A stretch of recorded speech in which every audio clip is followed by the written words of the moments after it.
Good morning, everybody, and welcome again to the International Olympiad in Informatics right here in Japan. We're in Tsukuba, we're in the Ibaraki Prefecture. I hope I pronounced that properly, and it's day 2.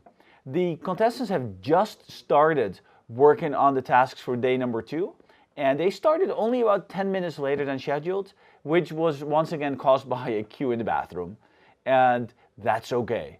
No technical issues so far. Everyone is working. The scoreboard is up and running, if you're wondering. Until a couple of minutes ago, the scoreboard only showed the results for day 1, which we already know. We now see zeros for day 2, which makes sense after 15 minutes. Quick recap. On day 1, we had 3 questions. One question was extremely easy, and it was called combo. Most of the kids managed to get some points on that, and quite a lot of them actually had a correct answer for that one, so had a full perfect score. And then there were 2 other tasks, werewolf and seats. And those 2 tasks were a lot harder. The ISC was a little divided beforehand about which of those 2 tasks would be the easiest or the hardest. And it turns out that werewolf was slightly easier than seats. Those 2 tasks were just very, very hard. And if you look at the scoreboard, you will see that only one student so far has scored a perfect score. It's a student from America, Benjamin Chi. I apologize for my pronunciations. And so it's still very, very hard today for everybody because the scores are so close together. So there is a lot depending on today. There is no final results at all. We're only 15 minutes in, but nobody knows who's going to be winning this competition, but Benjamin is in a very nice position. Last night, the leaders spent time discussing the tasks for today and then translating them into the native languages of the specific students. Because remember, this is a competition about who is the best programmer of algorithms and data structures on Earth. It's not a competition about who is the best reader of English. We actually ended earlier last night than the first night. Somehow everything went just smoother. Maybe we're getting in the rhythm as team leaders. The tasks today, there are 3 tasks today, and I have the titles here. There's a task called mechanical dolls, a task called highway tolls, and a task called meetings. Of those 3 tasks, mechanical dolls is, you can't really categorize it. It is a task that is just out there. It's very creative. It's a lot of text. It's hard to read the task statement because there's so much text. But once you grasp it and once you've used the example, you'll get there. It's an interesting puzzle to solve, and once you have the clever way of solving it, coding it is not the hard part. So coming up with the clever solution is the hard part. The task highway tolls is a really clever graph task where we're looking at things from a different perspective than normally, and we're trying to ask questions to a graph and based on that infer some information. And we'll obviously dive deeper into the tasks in a little bit.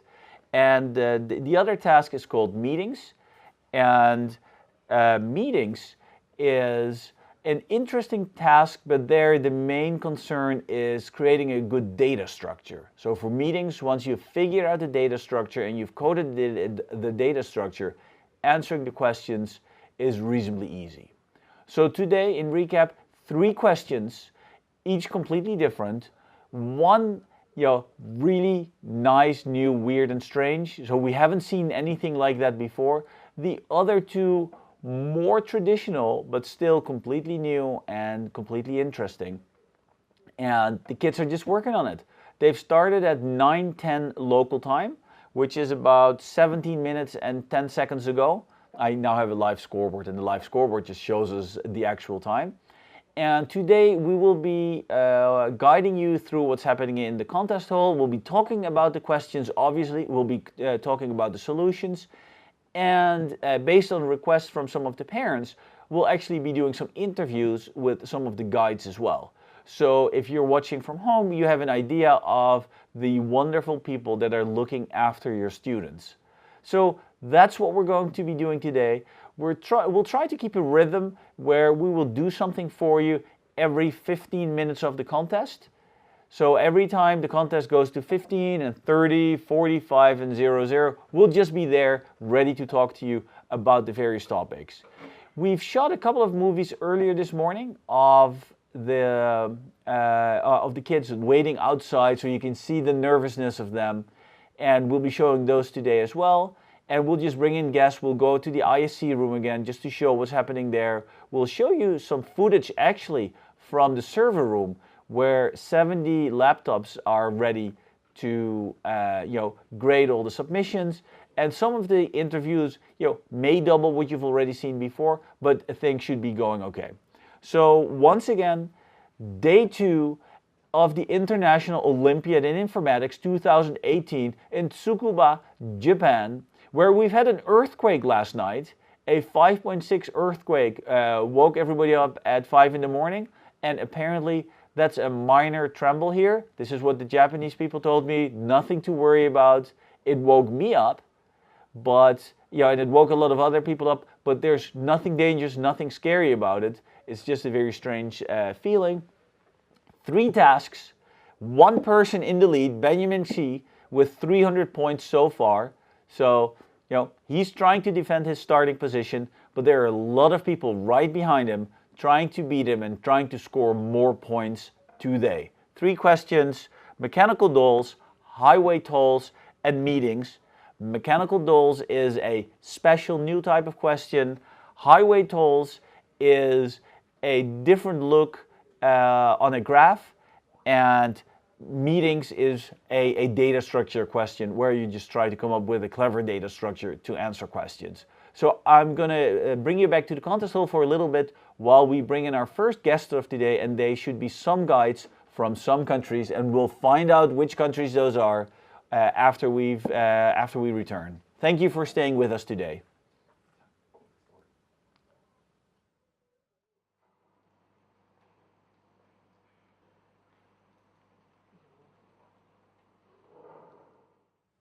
And welcome back everybody to the live broadcast of the International Olympiad in Informatics right from Tsukuba, Japan, where we've had a major earthquake last night, but nothing happened. And I'm calling it major because I'm from the Netherlands where nothing ever shakes. Here in Japan, they've been telling me this is minor, Kim. This is just, daily occurrence. Don't worry about it. Ooh, these foreigners, you guys are scared of everything. So if you've watched us yesterday, you'll know that we have 3 questions also for today. The kids are in the contest hall right next door to us. They're just programming. They're nervous, hard at work, and some kids already have gotten scores. So on day 1, Benjamin Xi scored a perfect score of 300 points. Right now, we're 26 minutes into the competition.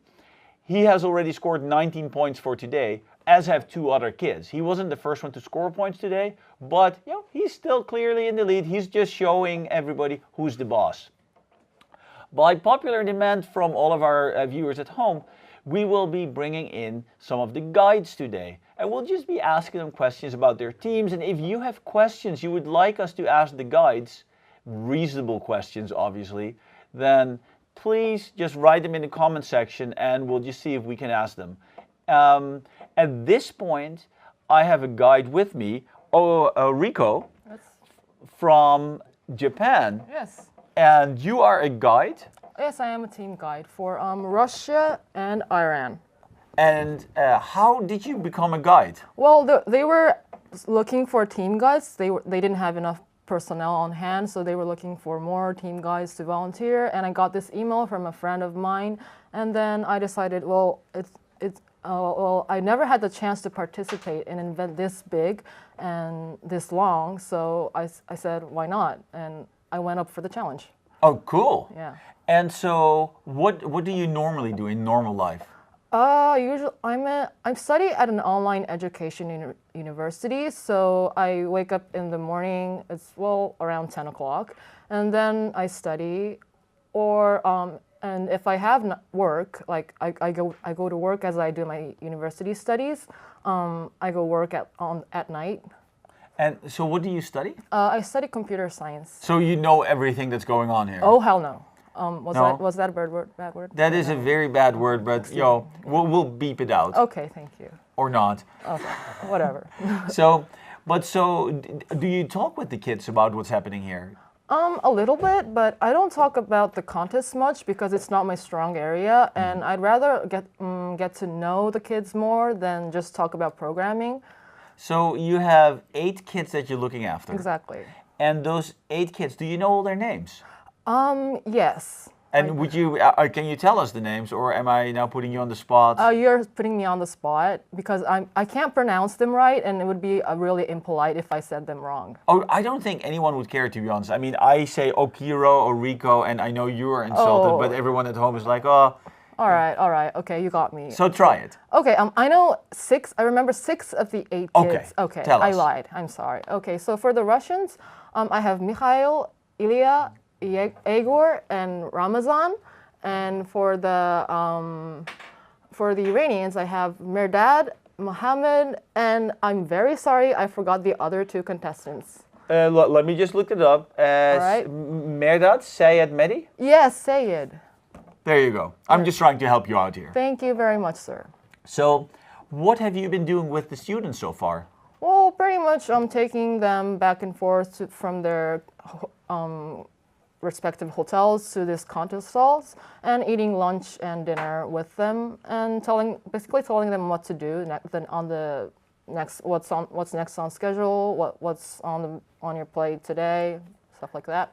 Well, for example, yesterday we went on an excursion. We went on it was sort of like a field trip.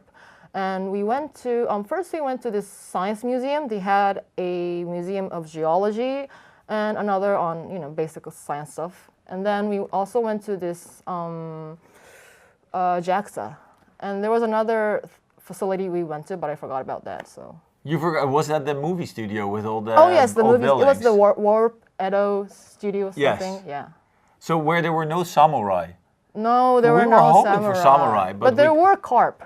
And we got to feed the carp. The carp are huge. I know, they're huge and they're very greedy.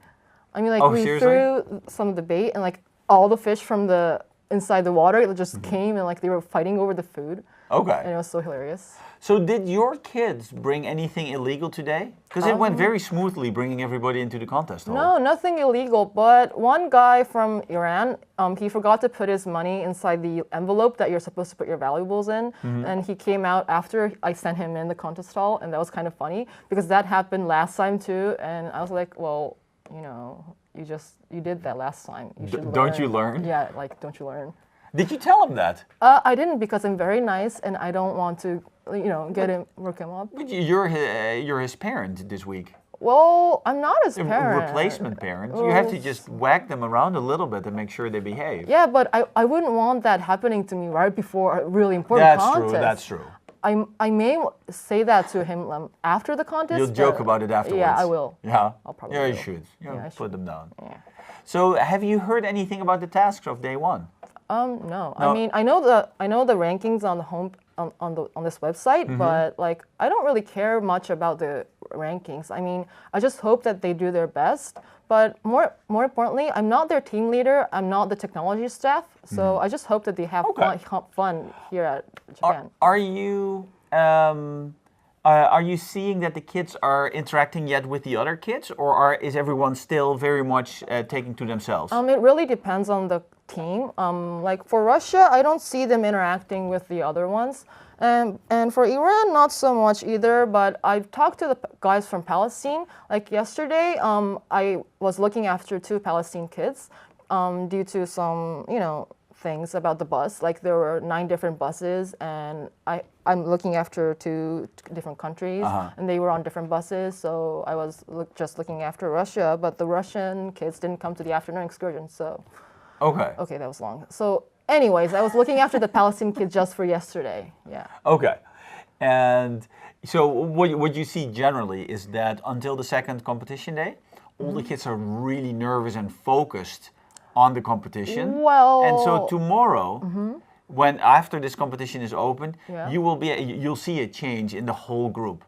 All of a sudden, all the children, there's a burden lifted from their shoulders. We have a big excursion tomorrow coming up, and everybody's just going to be relaxed and calm and, well, I mean, not necessarily chatty, but way more chatty. So on some of the teams, there are kids that have been outgoing so far. They will be even more outgoing in the next couple of days. So if I'm looking at the scoreboard, do we see many things change right now? There are a couple of kids that are scoring 19 points in total on the third question. So the meetings question, which is the data structure question, if you recall. But funnily enough, there are kids scoring points on every question so far. So there are some people there's one person that scored 12 points from Japan on the second question, the highway tolls, the graph question. And one kid scoring 6 points and one kid scoring 2 points on the mechanical dull question. So it's, exciting as it can be half an hour into the contest, but we're having a wonderful time here. So I'm going to say thank you to you for coming onto the show here. No problem. We like that. And we have many more guides lined up at this point. So what we're going to do is we'll go back to the contest hall for 2-3 minutes while we switch guides and work on the microphones. And then we'll just be right back and we'll be showing you more stuff from what's happening around here. So thank you. Stay with us. We'll be right back.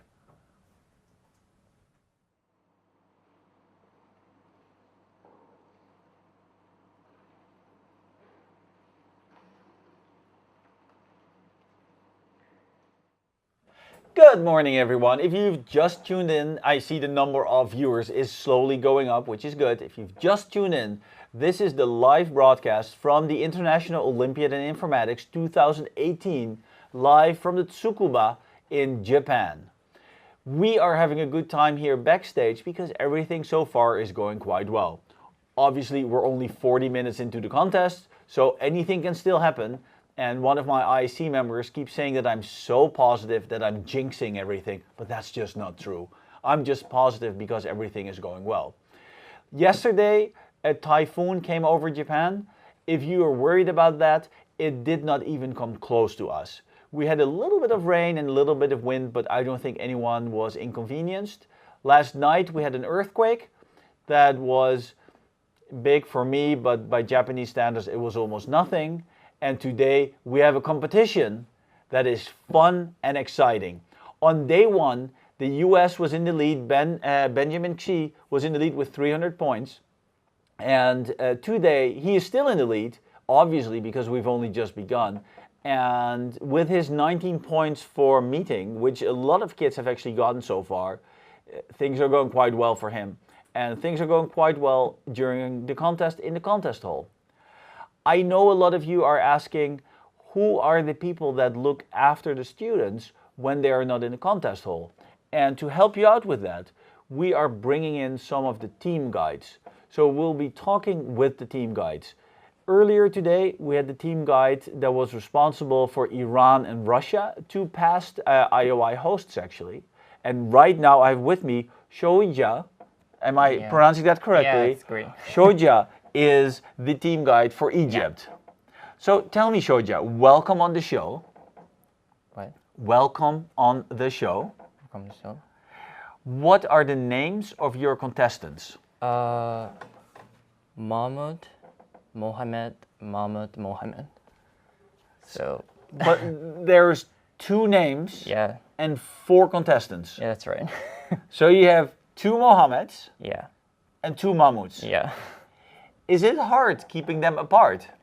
Yeah, sometimes I confuse them. And I just call their name. Badawi, Adele, Otefi, and I don't know. I lost one name. You use the last name? Yeah. Badawi, Adele, Otefi, and Badawi. the 4-person. Yes. Yeah. Ehab, yeah. So you use the last name to address them? That's right. Okay, because otherwise it would get too confusing. Yeah. That is fun. Are they a nice group of students? Yeah, they're nice, but they speak Arabic. I don't know how to say it. They speak their own language, so sometimes I can't understand what they're talking about, and just asking what are you talking, and they reply to me so politely in English. So Is their English okay? yeah, So it's easy to communicate for you and them? sometimes they speak so fast, so I can't understand. My English level is not good enough for them. So are you a student? Yeah, I'm a student. And what do you study? I studied international issues Okay. in Tsukuba University. So right here in town? Yeah, that's right. And so do you live here in Tsukuba as well? Yes, I live in. Do you live by yourself or with your parents or? By myself. I just lived in the dormitory in Tsukuba University. Yeah, And how many more years of university do you have ahead of you? I just come here a few months ago. I just entered to the university this year. So Okay. I got 3 years at least. So Okay. And now that you see all these people from all over the world, are you glad that you chose international relations as a study? yeah, yes, Because now you can practice what you want to do when you get older? I think. Yeah? Well, that is good. So did you go on the excursion yesterday with your Yes. team? Did they enjoy it? They will go separately, so it is so hard to finding them, all of them, the Okay. team. But yeah, I think they enjoyed that. Okay. Well, that's good to hear. And it's nice to see that you're volunteering at the competition because, we need a lot of people helping out with a big event like this. Yeah. There are 350 students here. Oh, really? Yes. And about 170 team leaders. And then there are the guides. There must be 200 guides at least. Yeah, that's right. And then there's the host scientific committee, so a lot of people here. And it's good that we can identify you with the different color shirt. Yeah. So how did you hear about the IOI? I just have information about IOI from my school. They send me some email, and if you want to join the team guide, you can do that. And yeah, I just joined this IOI volunteer work. Okay. Yeah. That is cool. I'm going to say something about the scoreboard, people, because I just see that on the scoreboard we have something exciting happening right now. Someone scored 53 points on the doll question. So you can see that in third place is Sebin Kim from Korea, who is now in third place with 53 points on the doll question. And for the day, he is number 1. So he's the best kid of today. If you're just tuned in to us, we are broadcasting to you live from Tsukuba. Tsukuba? Yeah, Tsukuba. Tsukuba. I'd like to pronounce it properly. Tsukuba, here in Japan. And we're in day 2 of the International Olympiad of Informatics. We have only been going for 45 minutes, and we're now doing some interviews with the guides, so you at home know who are looking after the participants here. We're actually having a wonderful time. It is great fun to be here. The atmosphere is very calm and relaxing, and nobody ever gets mad. It's all going so smoothly. It is so much fun. So in the contest hall, which is right next door, 350 students are working really, really hard on solving 3 problems of today. The 3 problems are, number 1, mechanical doll, which is a strange, very strange problem. It's a construction problem. It's like a puzzle, and once you've solved the puzzle, programming it should not be too hard. Problem number 2 is a highway problem. It's a problem about tolls on the roads. It's a graph network, and it's a little more traditional, but it's a new look on a graph. So it's quite interesting, actually. And problem number 3, meetings, is a problem where you have to construct a clever data structure to keep track of specific things. And so that's also, once again, a very interesting problem, a new look on things that people have already known.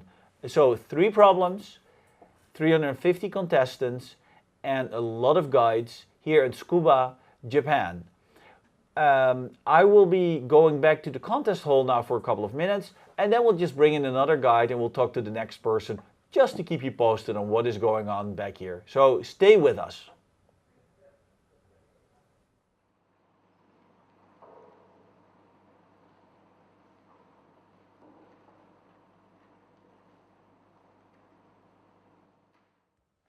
And welcome back again, everybody, to the live broadcast of the International Olympiad in Informatics, brought to you live from Tsukuba in Japan.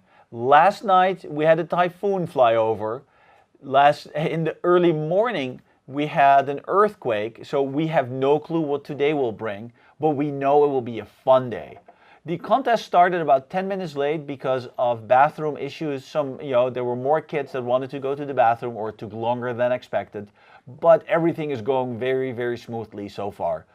If you look at the live scoreboard, so you can go to ranking.ioi18.net, you will see that Benjamin Shi, who was number 1 on the first day, is still in the lead. That's obvious because he has those 300 points. But if you sort the ranking by today, you will see that he's also in the lead today. So he has scored 70 points already today. There is no way he will not get a medal. He's trying to protect his lead, and he's working hard of it. He's showing everybody who's the boss. He scored 51 points on the highway problem, which is the graph problem. No points yet on dolls, but he will get there. And he scored 19 points on the third problem, meetings. So this is all very exciting, but right now the first little bit of this show we've dedicated to talking with the guides. And right now with me we have a very special guide, Zhu Zhang. It's very hard for me to pronounce. Yeah. And you are a team guide, but you're actually from Taiwan. Yeah.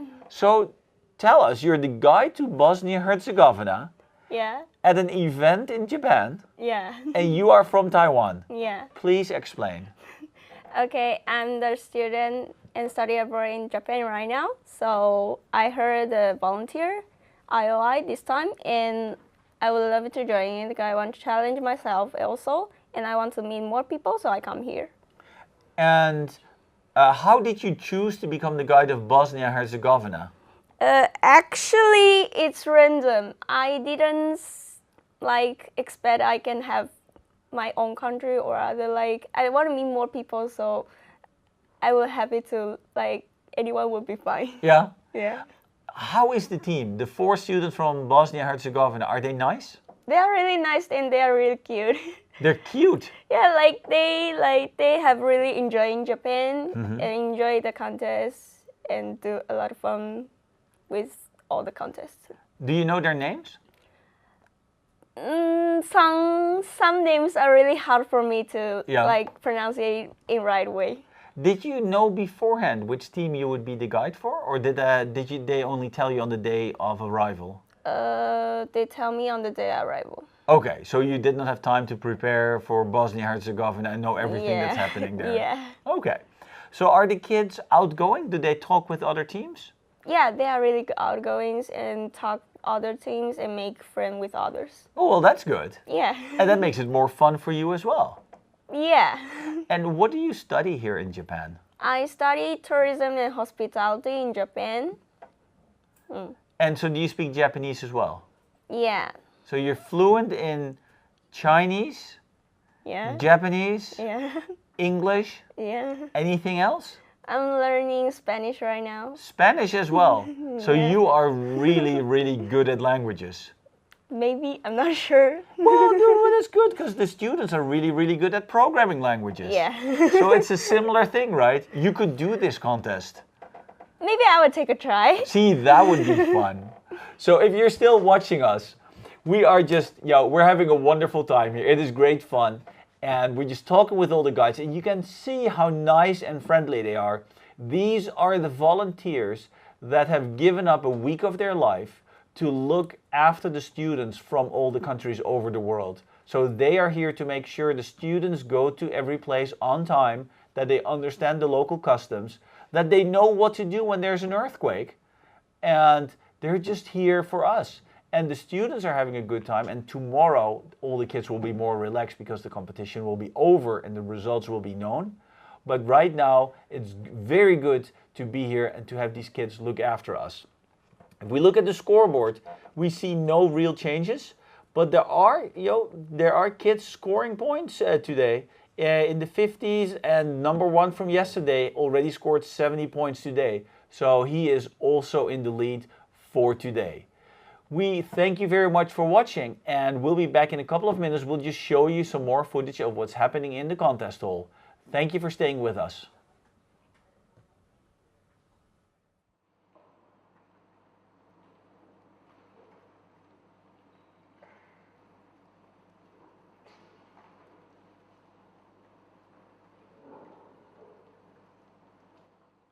Hello everybody, welcome back to the live broadcast of IOI 2018, where we're still not discussing the actual content of the questions because we are law-abiding TV broadcasters and we don't see the questions yet online on the official website.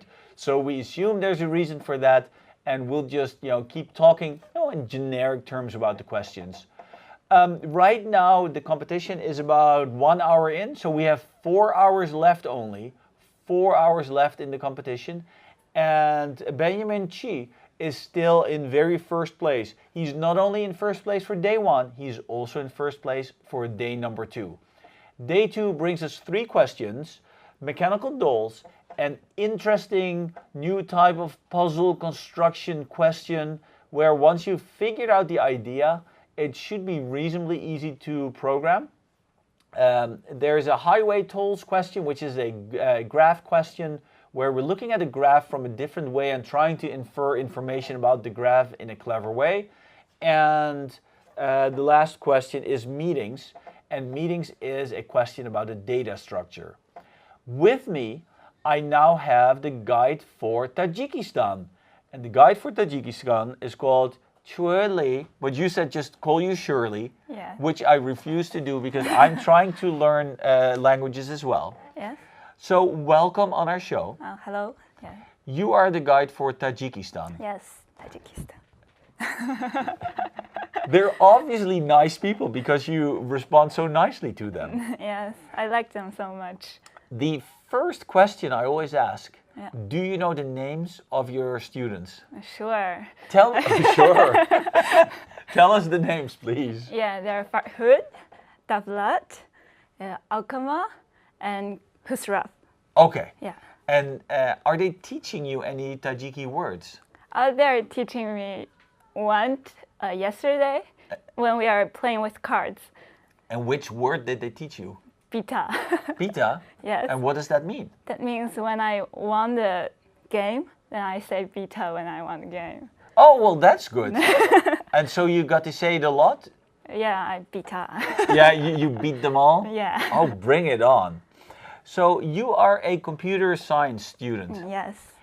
And how many years have you been studying computer science? I'm just in my first year of computer science. Okay. Yes.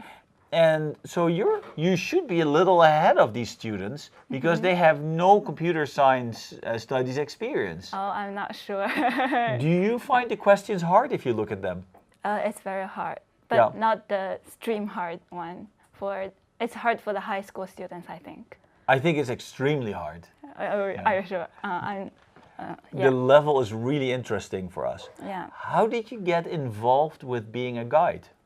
I was using a website that is a programming contest website, and I saw the advertisement on that website. That website is one of the sponsors of this competition. Okay. Yeah. So on the website, you see an advertisement saying, hey, will someone help me? Yeah, and I came here Okay. because I think I maybe see someone also like a programming contest, and I can chat with them and talk with them about programming. So I came here. You should get a lot of information here about programming contests. Yes, sure. And, oh, you know what I just see happening? I just see happening that Japan moved into 4th place and, and shared first place for today with also 70 points. Yeah. So it's getting exciting out there. The kids are really, really trying to do their best. They're really good. They are. Yeah. Have you read the questions of day 1? I read the question of the day 1, yes. Yeah. Sure. And do you like them? I like them. They're very interesting. Yeah.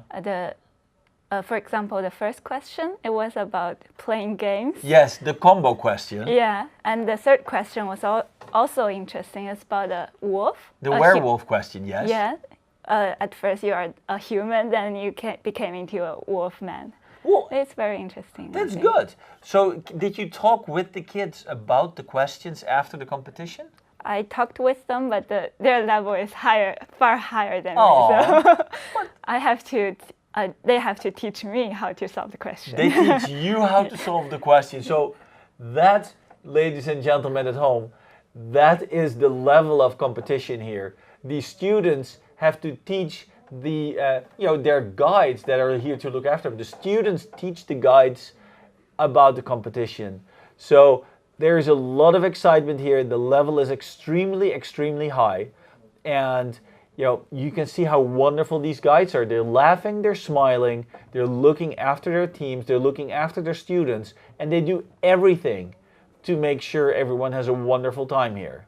So what we're going to do is we'll show you a couple of more minutes of the contest hall, just so you can see what's happening there. And I realize it's just more of the same, but it is interesting to feel the vibe and the excitement that's going on inside that contest hall. And especially to also see the smiles sometimes on the faces of the kids that have scored something, or the frustration when they're trying to think about something really, really hard. So that's a cool thing there. Let's go back to the contest hall, and then we'll be back in a little bit with another student.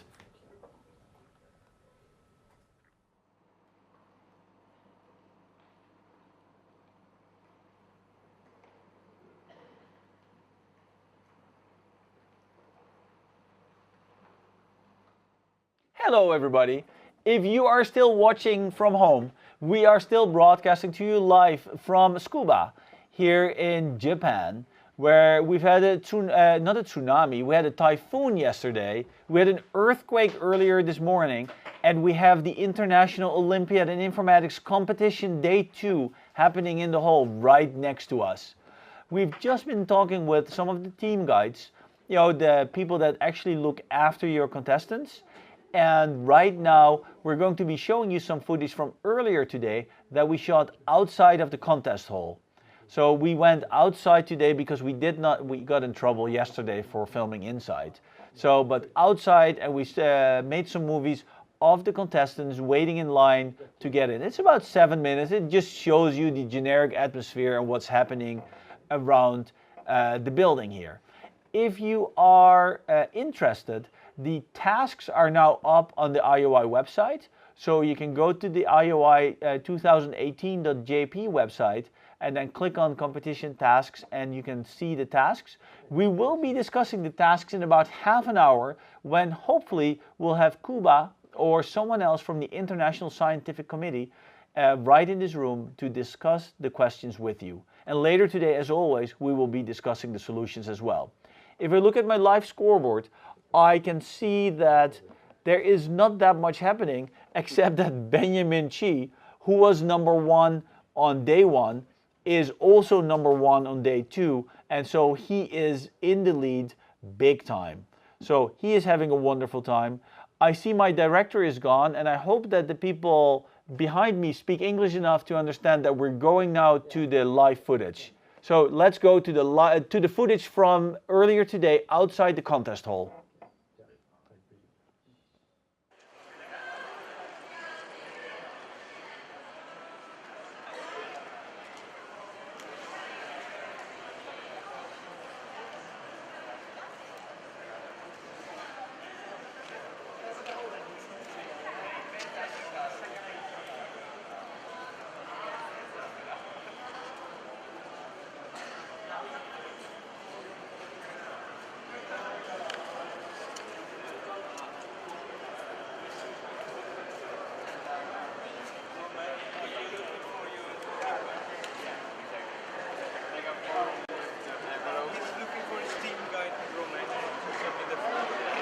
Yeah, I provided in my phone.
can talk about like nothing, like the methodology.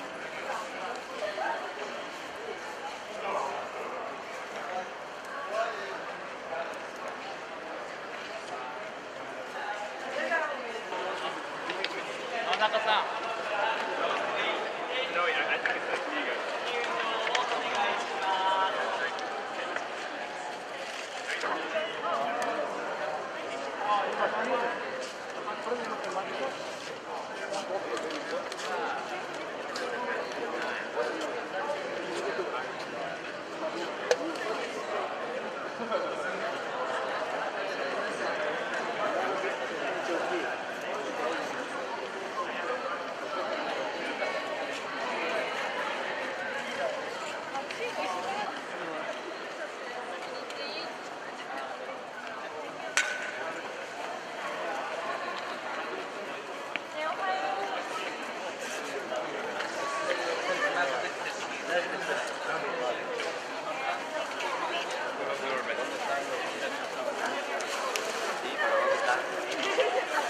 No cap.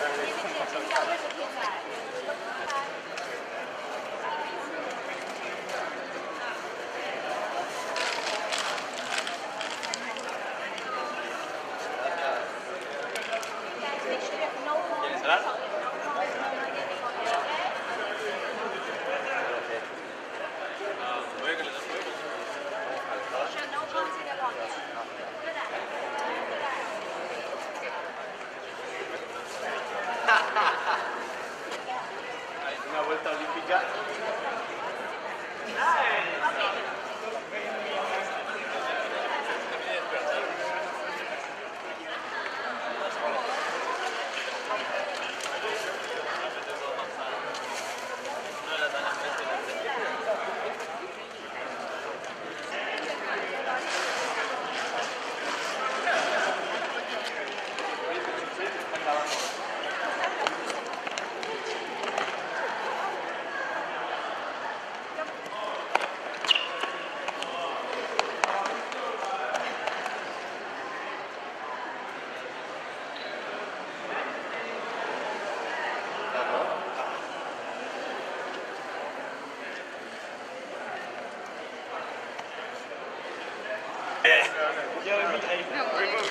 Let's remove it. How big is it? There's no racer on the back. Yeah, there is. That's it. Yeah, it's like, instead of sponsoring Acer, we sponsor our racer. Arthur, another one. No, it's fine. No, you are an Acer sponsor. And you have a VOI sponsor. Yeah. It's fine.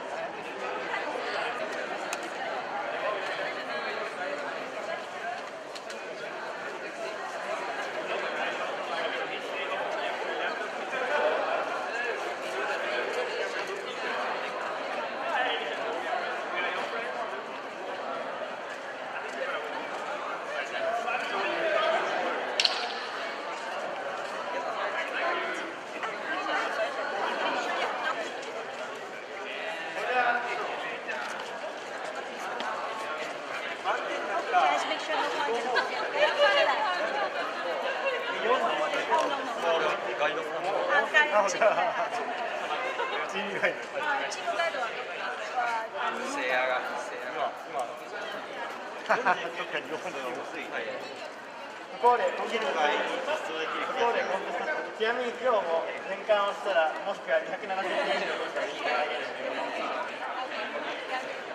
みんな投げつけるけど非常に投げるけど多分君さん見えると思います。何でこれを持っているの？それは持っていて当然だ。あからさまに持っていてどういうことかと思ったらガイドさんのやつが。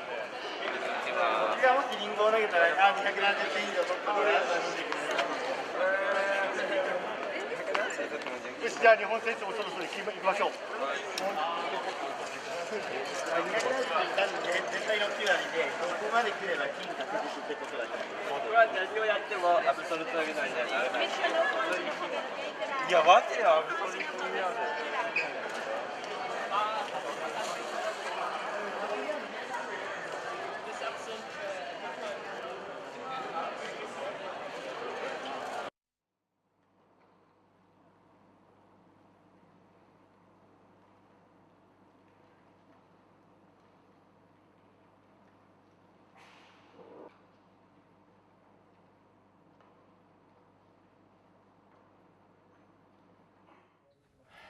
Konnichiwa, everybody. We are still broadcasting to you live from the International Olympiad in Informatics in Tsukuba, Japan. Last night, a typhoon came over the country. We were not troubled by this at all. In the morning, we had an earthquake. We were not troubled by this at all. And right now, there's a competition going on right next door to us, and everything is going well.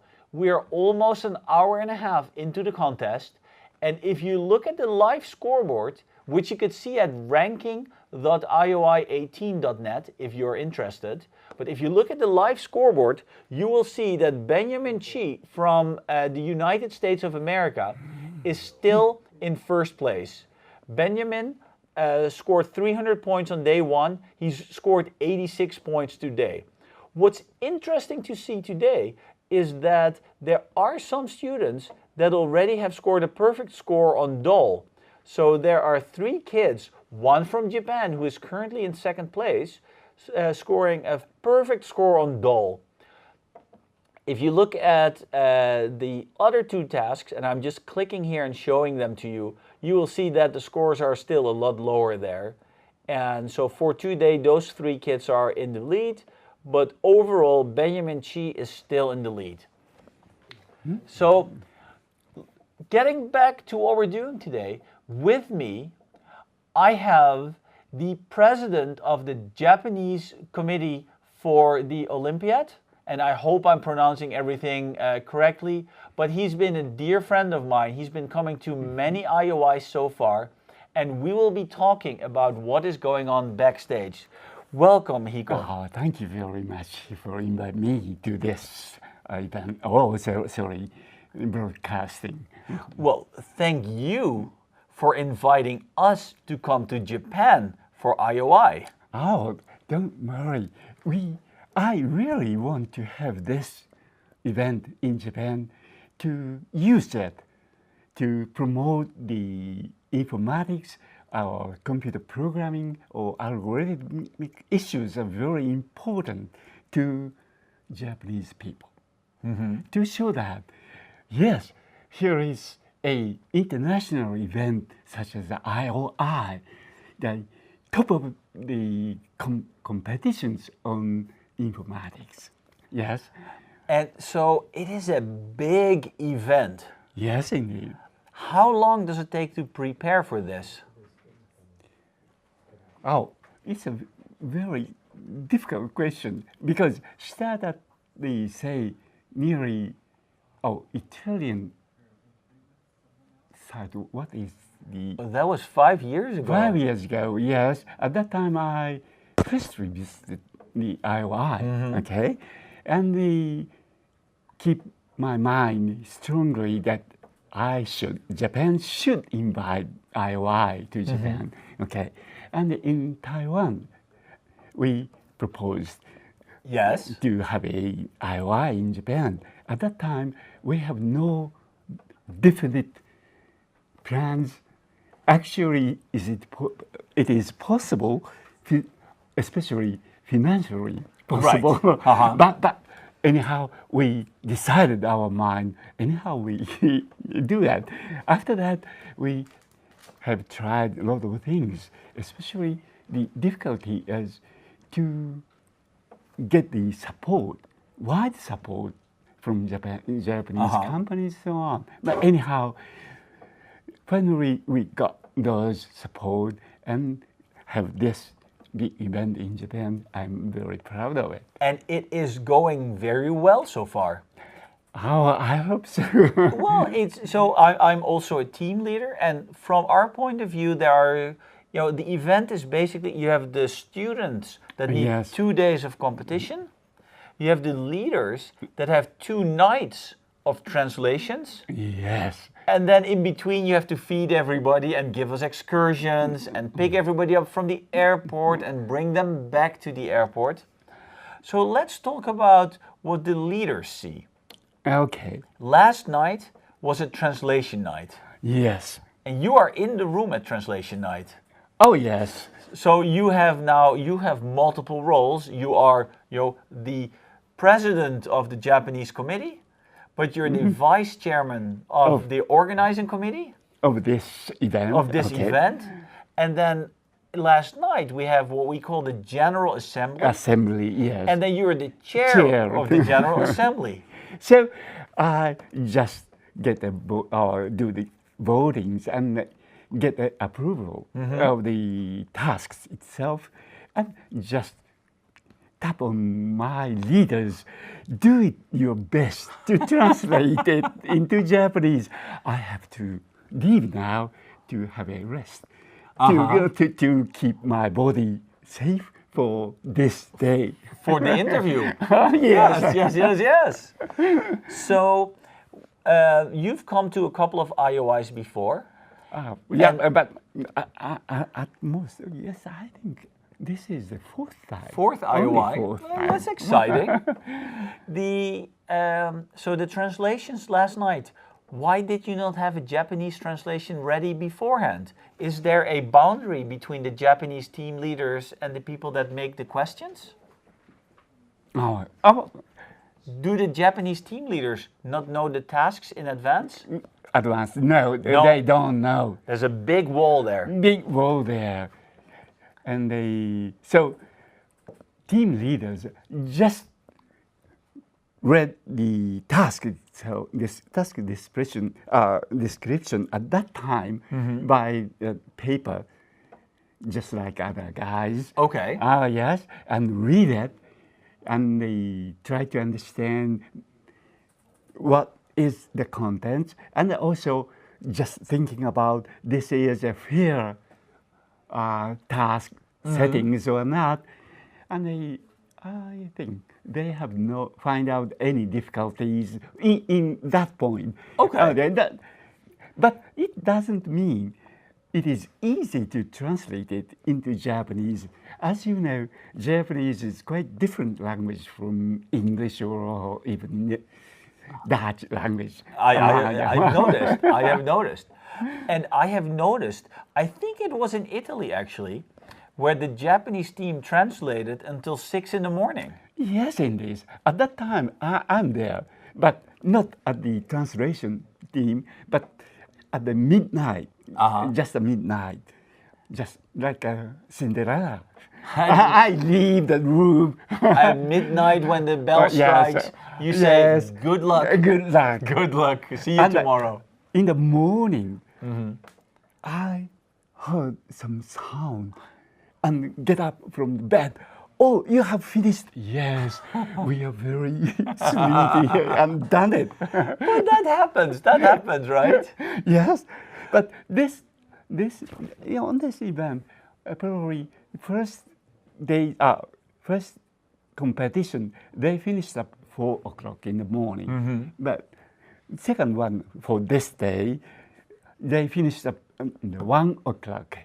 So that's just like the Dutch. We were finished at 1 o'clock tonight, and last night it took us also until 4 o'clock because we had to wait for another translation. We have one student that speaks French, and so we were asking the French team if we could use their translation for our student that speaks better French than Dutch. And they approved, which shows how nice all the team leaders are. They are friends among each other. Okay. And they know each other. So on the opening ceremony, we had a very important princess there. Yes. Were you excited to have a princess at the opening ceremony? Oh, yes. It is not limited to our event, but for the International Olympiad in Science. We have already opened the mathematics, or not the physics, but chemistry, and also biology, and the geometry.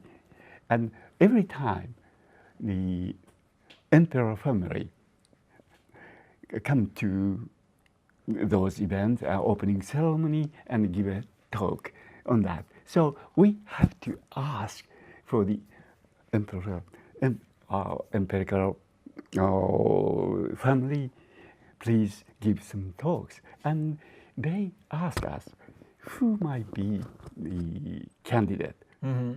So we simply says, okay, of course, the highest the better, higher the better in usual sense. But just remember, IOI, or Olympiad in Science, scientific issues, the main guests, main participants are students. Right. Students of high school or junior high school. So we would like to have a youngest ladies.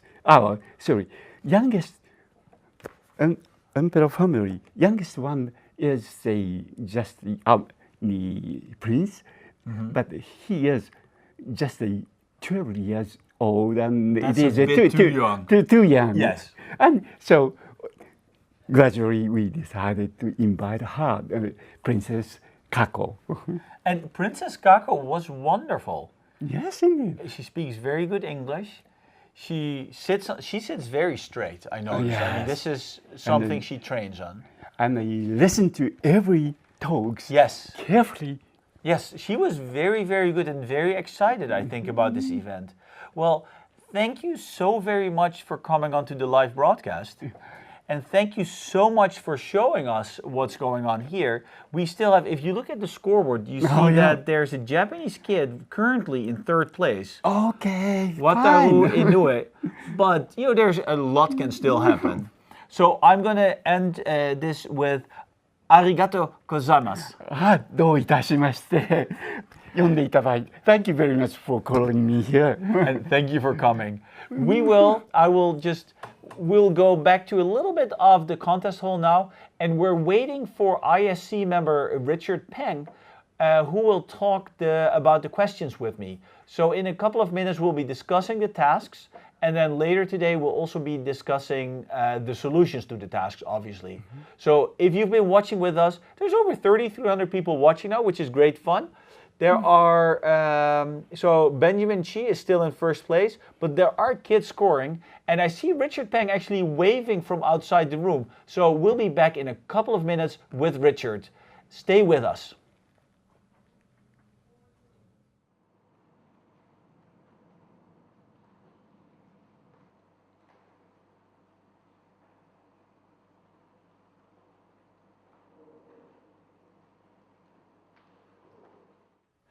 Good morning, everybody, and welcome back to the live broadcast of IOI 2018, live from Tsukuba, Japan.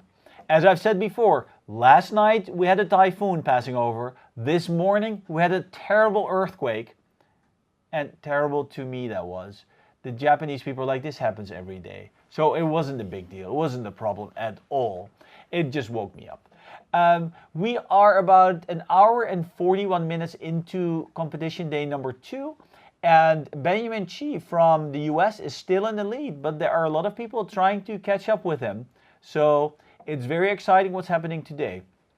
I've promised you for a while now that we'd be talking about the questions, and now is the time to grab the task statements on the website. So just go to ioi2018.jp and download the task statements. And they are up there, yes. And we will go through the task statements one by one. And we'll start off with the first task, mechanical dolls. A weird, strange construction task, yada yada. With me, as always, is my dear friend, Richard Peng. Hi. From the ISC. Welcome on the show again, Richard. Good to see you again, Kim. And I'm trying not to jinx anything, so excuse my enthusiasm. I just love the way everything has been going so far. I have a good feeling about this set by now. So the scores are coming in. I heard some remarks on forums about the distribution looking a little funny, but that also means that all 3 tasks are. It's a far less linear progression today, in a sense that people. So for day 1, you start with combo and you just immediately go for it. You start pressing buttons on your Xbox furiously. Today, less clear. People pick the first problem. People pick the second problem. People pick the third problem to start with. Right. I have no idea what everyone's working on right now. You don't? I don't. You just see some scores coming in? I just see the scores coming. It happens And it's happening slower than on day one. It seems a little bit harder today. Well, that's the reason. Part of the reason is that it's a far more nonlinear flow, in the sense that it's not clear which task is the easiest. Right. It's also not clear which task is well, I think it's pretty clear which task is the hardest, but from the other two, then it's actually less clear also to get partial points. You can get massive amounts of partial points without going into the full solution as well. Okay, well, let's look into the first task. Mechanical, is something happening on the scoreboard? So Ben just got another 30 points. Ben got another 30 points, so he's still clearly in the lead. He will get a medal, definitely. I think by this point, you can even say you probably end up in the gold medal range. So that's good for him, but he wants to come in first place, I presume. I assume so. Okay, so let's go to the questions. We will go and talk about the task Mechanical Doll. If you haven't downloaded it yet, go to ioi2018.jp and just download the tasks. Task Mechanical Doll. Tell us about the Mechanical Doll task, Richard. So the one-sentence description I've heard about this task is that it's a build-a-bear problem. As in, you have this funny object, which for all we know, all we want to say is we might as well call it a bear. And you're just trying to build it. Right. And the bear consists, well, in the story, the bear consists of tubes that connect little parts. Yeah, it has tubes connecting little parts, just like your Lego, any kind of thing you build a bear with. Right. And there are basically two types of parts. There are parts that have state. There are parts, so there are two kinds of parts. There's parts that you, so I think the more important thing is what happens once you build this bear, or this tube of balls connected by, this network of balls connected by tubes. Network devices connected by tubes. After you have this network of devices connected by tubes, what you want to do is you put a ball on one of the devices, and it just walks around. It just follows the tubes. Right. And then you have two kinds of devices. You have the ones that you want the ball to pass through. And you also have the ones that you can use to guide the balls. Right. And the ones you guide the balls, they have states. So the way they have states is that the ones that you use to guide the ball, it has two outgoing tubes. It's a flip-flop. It flips. Yeah, it flips between these two exits. Okay. So the first time the ball goes in, it goes out the first exit. And the second time it comes out the other exit. Okay. And then you have a bunch of devices that you want the ball to go through, which we call triggers. Trigger as in it leads to, you can think about this as a control unit of a mechanical doll, which is what the problem is written about. But all you want to do is you want the ball to visit these triggers in a certain order. Okay. And what your goal is to adding a bunch of these flip-flop switches so that the ball visits in this order. So you have you can construct your own bear, your own doll, and you have the devices that you just have to hit in a specific order, and some devices you could even have to hit multiple times. One of the hardest case is that I want to hit a device about, say, 8 times, and then I want to hit the second device once. Right. That's actually one of the hardest examples for this problem, is that I just want to hit, say, or even just I have two types of devices. So I have device 1, device, so I have trigger 1, trigger 2, and I want to hit trigger 1 twice, trigger 2 once, trigger 1 twice, trigger 2 once. Okay. 2, 1, 2, 1, 2, 1. Right, so in that rhythm.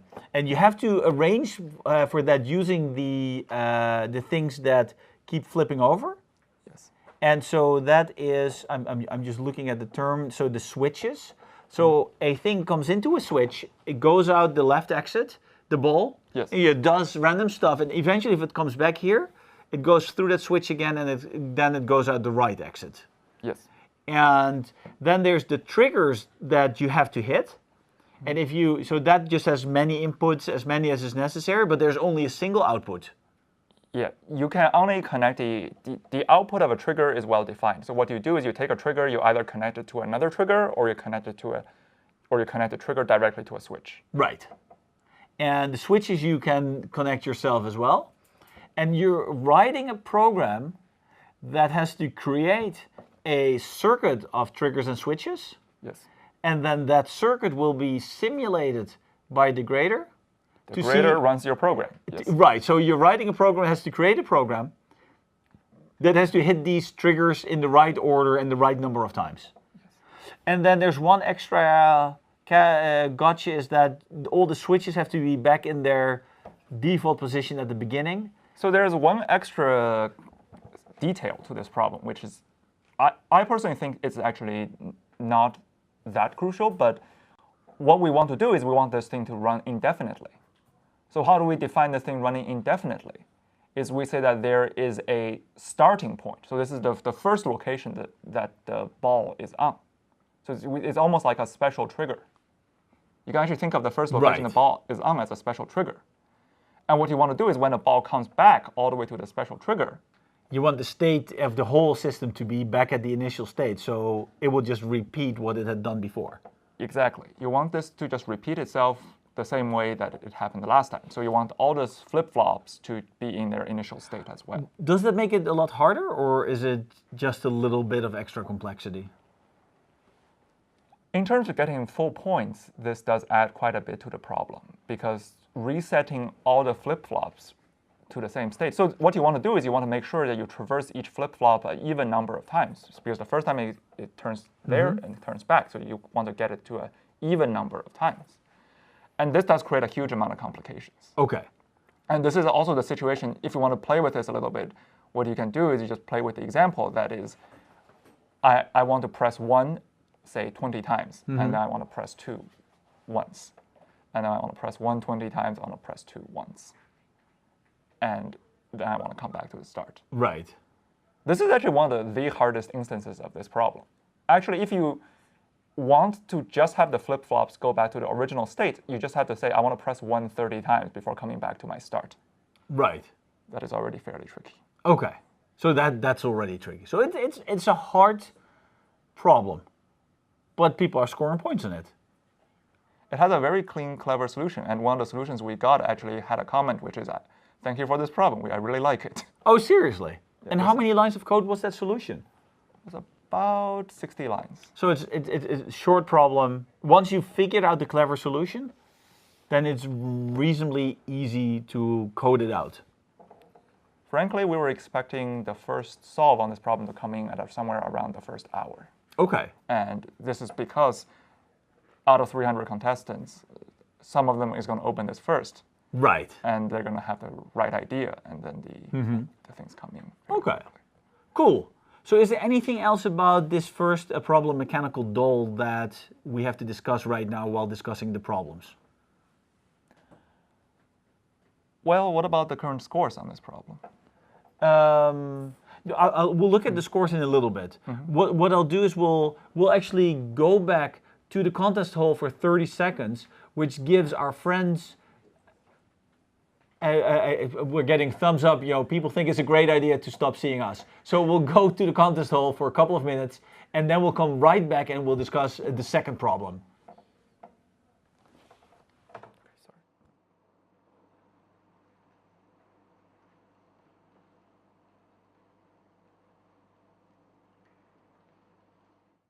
And welcome back to the IOI live broadcast from Tsukuba, Japan. I promised you we would continue with the questions with Richard Peng, but the thumbs up that we got was a thumbs up because the ISC needed to talk to Richard Peng right now. So there's some discussions going on the hallway. There are some issues that have come up, which happens in a live broadcast, and the contest always goes first. So in order to keep you at home amused, I now have Chanwa with me. Chanwa is the guide for Korea. Yeah. Hi. Hi.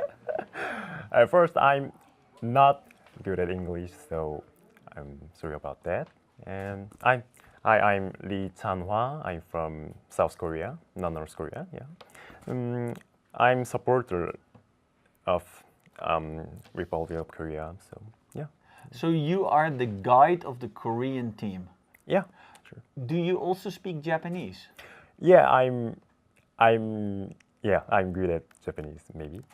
How did you become a guide? I want to support my country, the Korea. So, Are you a student? Yeah. What do you study? Psychology. Psychology? Yeah. Ooh, so you look inside our heads. Yeah. Yeah. Yeah. Do you like your team? Yeah, I love my team. And do you know the names of all the team members? Yeah, of Well, course. please tell us the names. First, yeah, you know, Ro Yong-hyun. That's not the. Yeah, and 저거 같아. Kim Se-bin, Kang Tae-kyu, and Ro Yong-hyun, and No, it's not a problem. I have I mean, it's easy for me because I have your name tag right here in front of me. Are you having a good time at the IOI? yeah, I'm really Do you like the atmosphere here? atmosphere. What? The way that people are, the friendliness. You like? Yeah, I made a lot of friends. Yeah. I Okay. love them. So, arigato gozaimasu for coming onto our show. And what we'll do is we'll show you the contest hall for a little bit, and then we'll bring in the guide of Uzbekistan, who is now waiting to tell you all about the Uzbeki team. And she's actually practicing the names of the students. So we'll be right back.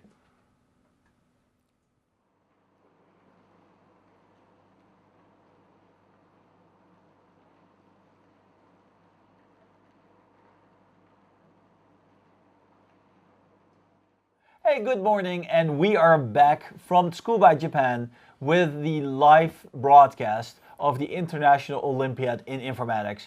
We are almost 2 hours into the competition. In the big hall next to us, about 350 participants are sweating and nervous and coding and thinking, and you can see the excitement there. We can even feel it in this room here. We've just had Richard Peng talking about the questions with us, but he's been called out for some emergency in the International Scientific Committee, so we don't know yet what's going on there, but he is not here yet. Right now, I have with me the guide from Uzbekistan, Yuika-san. Hi. Hi. Hello. So, I see that you've practiced the names of your students, because now you know which question I'm asking. What are the names of your contestants? Their name is Schrijvers, Ine, and Azaduro and Belarus. And are they nice students? Yes. Do you talk with them? Yes. And what do you have to do for them? What? What do you have to talk about? Their country's culture and my country's culture. Are there any differences in culture between Japan and Uzbekistan? Yeah. For example, they don't use chopsticks. They don't use So, yeah. What is wrong with them? No. But they practice using chopsticks. Did you have to teach them how to use chopsticks? Yeah. And in Japan, is there a rule on which finger you have to use for the chopstick? Yes. This and this and this. Only the first two or 3. first 3 fingers? Yes. And if you use the 4th finger, is that bad? Or not? No. Oh, yeah, no. I will bring out some chopsticks later today, and I will actually have someone give us advice at home on how to use chopsticks. So, how did you get involved with the IOI? Oh, I want to make international friends. Yeah. And do you live here in Tsukuba? No, Where do you live? in Tokyo. In Tokyo? Yes. And so it's about 50 kilometers from here to Tokyo? Yes. And do you now stay at the hotel here as well? Yes. So you have a nice hotel, good food. I can't say. No, you can't say. I will not ask any further. Hear no more, say no more. But so you're having a good time. Yes. And you are a student yourself?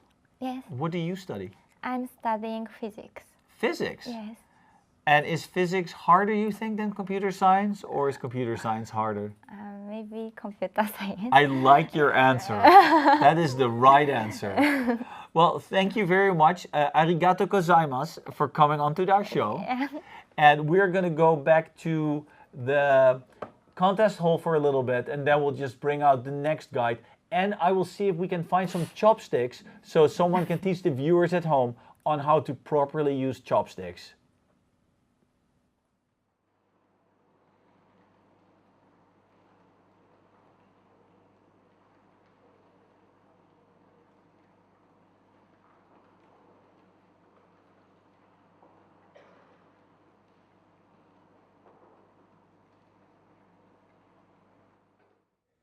And we're back, broadcasting to you live from Tsukuba, Japan, where the International Olympiad in Informatics is going strongly. Competition day number 2. On day 1, there were 3 tasks, and at the end, Benjamin Chi from the United States ended up in first place. He had a perfect score, full score on every question, and he was the only one that managed to achieve that. Currently, it's day 2. Benjamin is still in the lead, but there are other kids that are trying to beat him as well. If we sort the score for today, you will see that Benjamin, even for today, has the highest score, but he does not have any perfect scores yet. So on every question today, there are kids with a higher score than he does. So that's very cool, that's very exciting. It means there's a long way to go for Benjamin, but it also means that everybody still has a chance of winning. I have now with me my friend Jia Wen, Yes. and you are the guide to Colombia. Yes.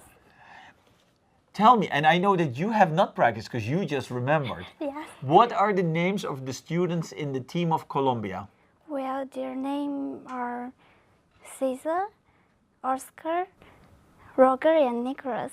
Oh, very good. Yeah. It's a, Are they a nice team? yes, very nice, very friendly. Yes. Yes. What do you talk about with them? Well, I talk about are you satisfied with the food? Do you get used to the Japanese time? Because maybe in the morning for them it's nighttime. Right. So yeah, maybe it's hard to justify the time. Do you have to wake them up in the morning? No, it's No. yes. Yeah, they have to get up themselves. Did you speak with them this morning about the earthquake? Oh, I forget. No? Yes, I just forget because maybe they should have time to just keep their mind in their competition. Okay. Yeah. Okay, but so they're a nice team. You chat with them. Yeah. And what do? Are you a student? Yes, I'm a student from China and I'm now studying here. Okay, and what do you study? Well, I study economics, but about environment. Okay, environment. Yes, with the balance of this, the economics and the environment, because sometimes we just do a lot of polluted, Okay. a lot of pollution. So how do we do to reduce the pollution and to keep the economics in a stable Okay. level? Yeah, some kind of that. And do you also talk with the students about the questions that they were given here, or not at all? Actually, I don't talk about it because I think I may influence their mood. So I read the question myself. I don't understand actually. No? Yeah, I think it's too difficult.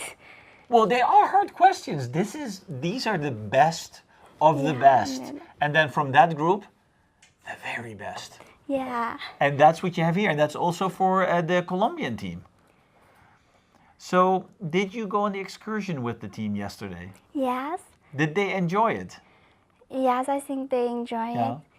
Did you make many pictures and movies with them? Yes, I take pictures. Yeah. Yeah. To send home?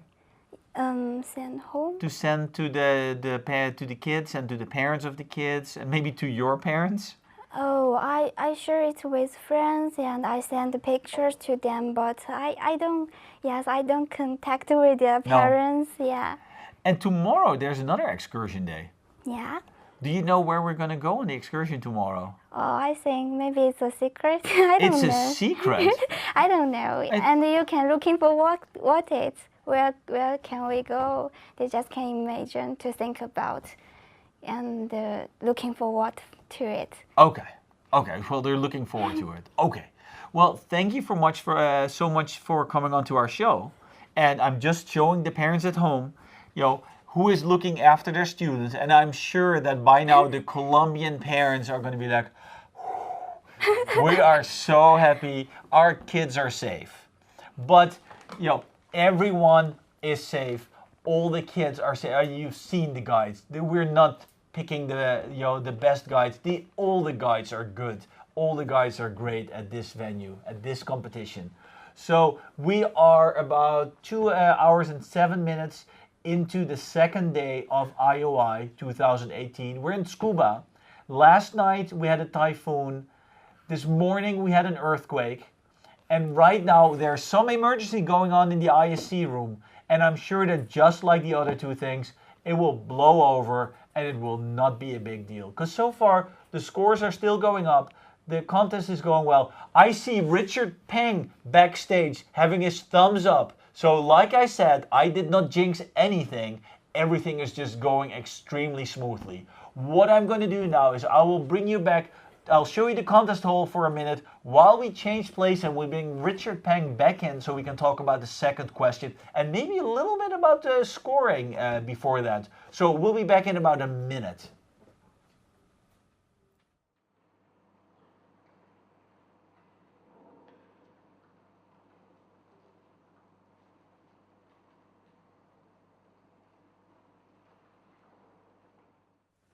And welcome back everybody to the live broadcast of the IOI 2018 from Tsukuba, Japan. Like I've said before, yesterday we had a typhoon, this morning we had an earthquake, and just a little while ago Richard Peng got called out of the room for an emergency which turned out to be a broken keyboard, and so it was not a big deal. So like I said, everything is going really, really smoothly, but anything that happens we take extremely serious. If you're looking at the live scoreboard, which you can find at ranking.ioi18.net, you will see that there's some kid that scored 90 points on the highway toll question, and it's the only one.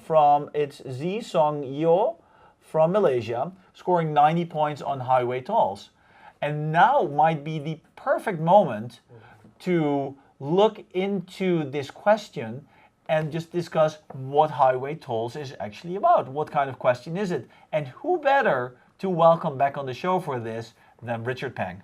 Richard, welcome back again. Hi, Kim. After the little scary thing with the keyboard, but it's all okay now, right? It was very scary, but it's all okay now. It's very scary, but it's all okay now. Okay, so highway tolls is a graph question with a twist. I think of it as a continuation of the whole let's tinker with stuff theme that's basically throughout this day's problem sets. So highway toll, as the name says, it involves highways, it involves tolls. The way that I like to think about it is think of your Google Map app. So all the map apps, right? I want to go from point A to point B. And a lot of the apps now, they have basically good road condition and bad road condition. You can think of the good road condition as a small toll, the bad road condition as a high toll. Mm-hmm. So the whole highway toll, the premise is that somebody wrote a really, really bad wrote a really bad shortest path app. So somebody wrote an app that can take a network, and you can tell the network right now if each road is low toll or high toll. So if you travel through it, it costs you either A or B.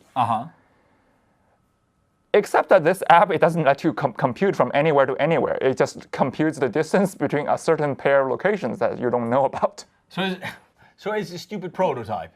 I have a network with roads, and every road is either cheap or expensive. So there's two distances for every road. There's two possible lengths for every road. Right. It's a connected graph. The network is connected. The network is completely connected. And the network is fixed. The network is hard-coded into the app. The network is hard-coded into the app. As well as the starting and finishing location. As well as this. Okay, so, that's weird. So I have an app that can calculate distance between A and B In a network with fixed topology, in a network with fixed topology, but the weights, are they fixed? you can tell the network the weights. You get to tell the app the weights. So I can tell the weight, I tell the network which roads are busy and which are not? Yeah, you get to tell the network which roads are busy, which roads are not busy. And then it will tell me the distance between A and B. Yeah, then it tells you the distance from A to B in the network. But do I know A and B? Your goal is to find A and B. So, okay, so there's a fixed network. I know the network. So I know all the cities in the network. Right. I don't know where A and B are. You don't know the person who wrote this crazy app. And for every road, I can just either say this road is now cheap or expensive.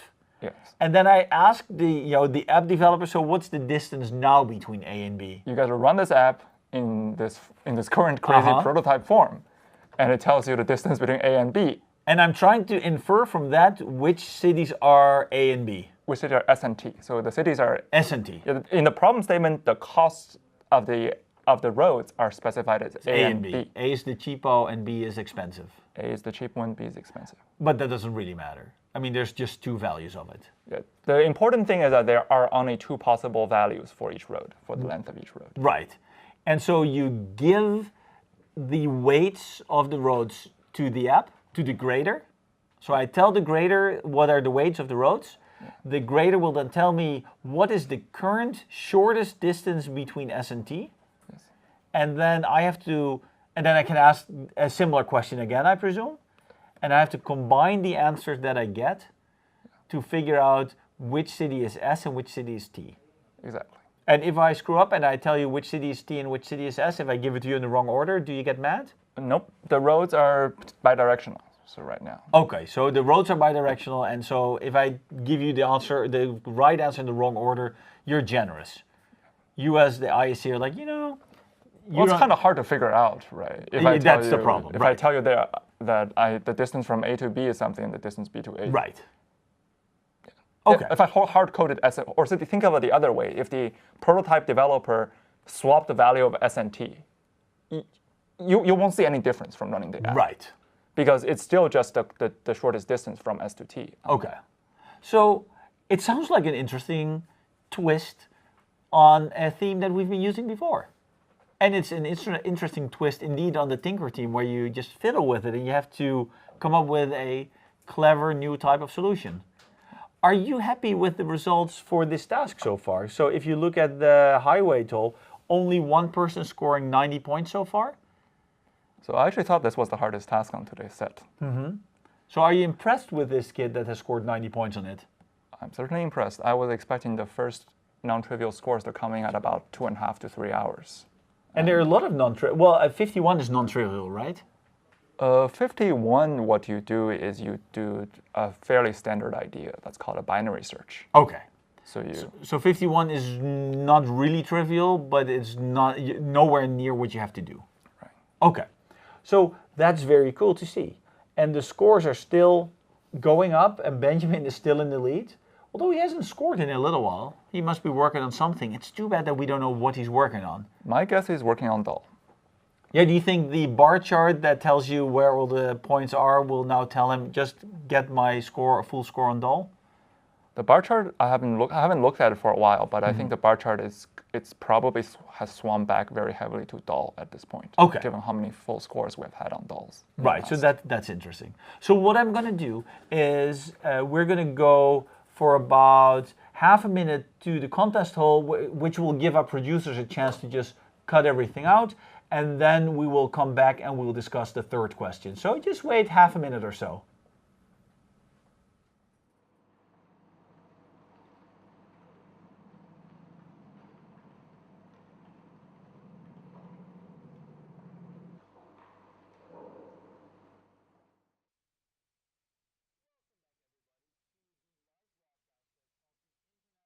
In Informatics 2018 from Tsukuba, Japan.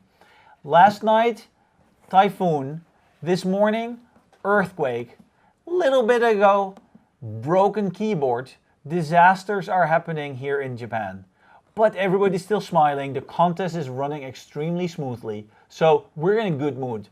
If you're following us along, you can go to the live scoreboard at ranking.ioi18.net and just see the scoreboard as it evolves.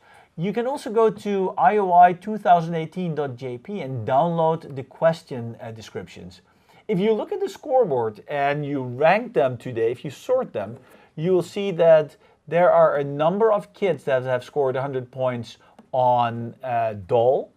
There are no 100 points, but there's one kid that scored 90 on the highway tolls question. But then if we sort by meetings, you will see that the highest score for meeting is only 36 points.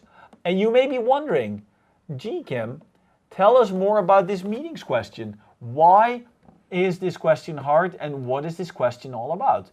And with me, as always, is my dear friend Richard Peng, and we will discuss this last question, meetings. Richard, welcome back again. Hi, Kim, again. You've been sitting here for a while now. So tell me about meetings. Meetings to me felt like a, gee, build this data structure question, but they don't tell you exactly what data structure. So please tell us more about the question. Yeah, of course, Kim. So this is for me, this is my favorite problem on the set. So I'm really happy to talk about it. As Kim said, it's a data structure question. And for those who have followed IOI for a while, you're probably aware that data structures are kind of the bread and butter for IOI problems. Meeting takes one of the most standard ideas in data structures, which is I give you a sequence of numbers. Now I tell you an interval, and just add together everything in this interval. Tell me their sum. It tinkers with this idea. And it comes up with what we call a static range operation. A static range operation is I have an array, the array is not changing. And I just make queries to you about sub-intervals of the array. And the query is, instead of summing everybody together, I want to find a meeting spot. So what I do is, if I have a sub-interval, so let's say the array is from 1 to 10, and my sub-interval is, say, from 3 to 7. What it wants you to do is it wants you to find the location in here.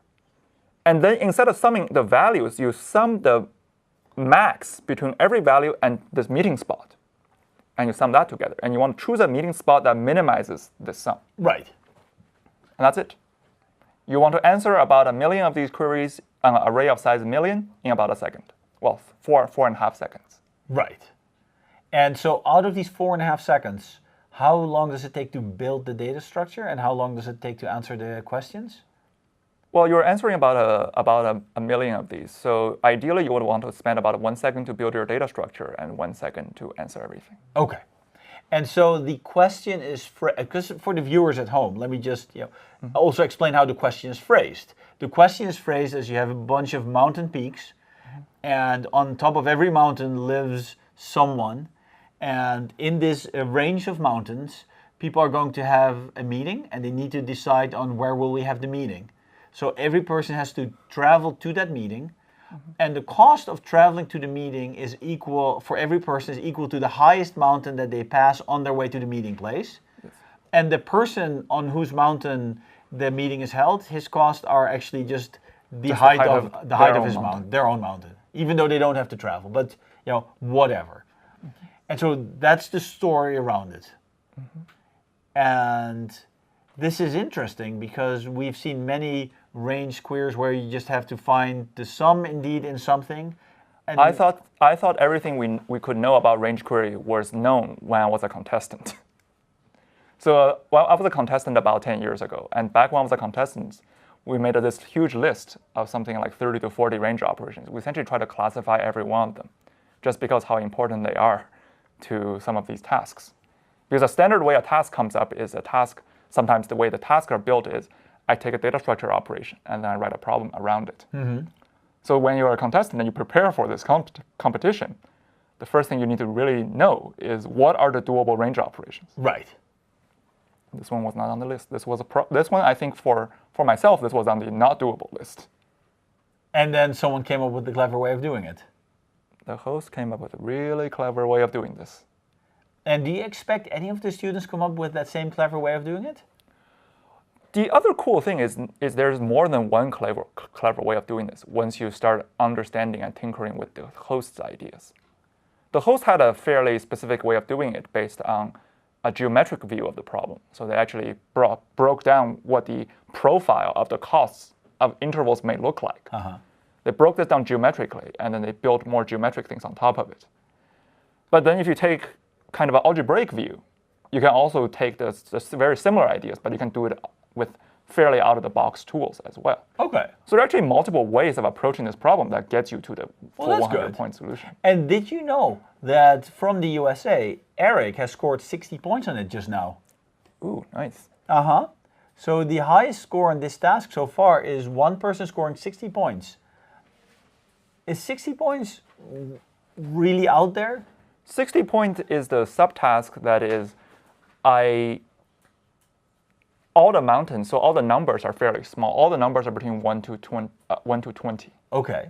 So this, you can, even more pieces work at this point. You can actually tinker it with even more things. Okay. Interesting things happen. And so what happens at the 36 point? Because a lot of kids have a score of 36 on this task. 36 is, I solve it for the full case when there are only two kinds of mountain heights, height 1 and 2. Okay. So think about what happens when the heights are 1 and 2 in an interval. You want to meet on a mountain with height 1. Right. Because if you meet on a mountain with height 2, right, everybody just has to cost everybody 2 to travel there. Right. So if you meet on a mountain of height 1, what you want to really, you're just looking for the longest interval of ones. Right. Because if you meet on a mountain 1, everybody to your left, that's height 1, they can come there here. Everybody to your right, they also get there. Right. So that's that plus solving this in quadratic time. So answering about 1,000 queries in about a second. Okay. Those two put together is about. Okay, so 36 points is a clever observation. Well, it's the problem was toned down. Right. So the easier part of the problem is there are easier ways to get points, and the way this is done is that we have subtasks. So every problem is broken into 4 or 5 tasks. And I think the first 3 on this one is fairly reasonable to get. Okay. And then obviously, if you look at the results, there are a lot of 36s there. Yes. Okay. Well, I'm glad you're so excited about this problem. And I know we'll be talking about the actual solutions in a little bit as well. And so thank you very much for coming on. And I know you have to go back to the ISC room, but will you send some other people back or yourself to talk about the solutions in about, say, half an hour? Definitely. Yep. So there are quite so to give a little more details on the ISC task preparation process, our job once we're here is our job is very much to do the final quality control, to just do a final verification of the tasks. So there are ISC members who were tasked to look at each task separately. So one of them was looking at dolls, one of them spent a big chunk of yesterday looking at highways, and some of us also spent quite a bit of time looking at meetings. Right. And I'll try to send those.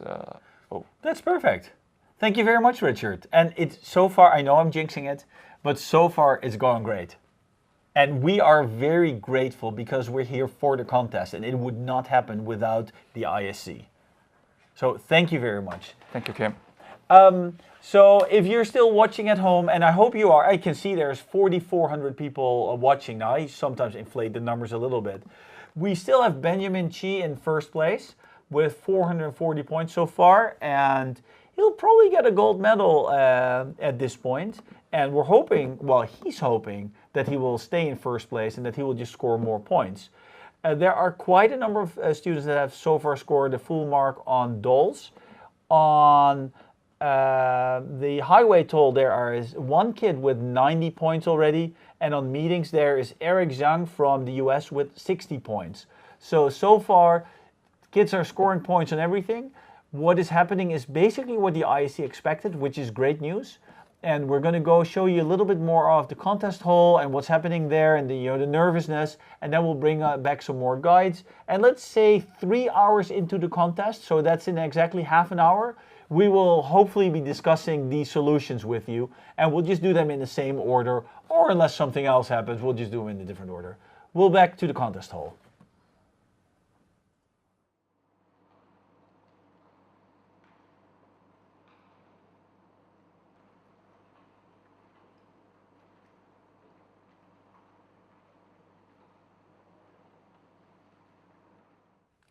Hello and welcome back everybody to the live broadcast of the International Olympiad in Informatics live from Tsukuba in Japan. Yesterday, a typhoon, this morning an earthquake, earlier a broken keyboard for one of the contestants.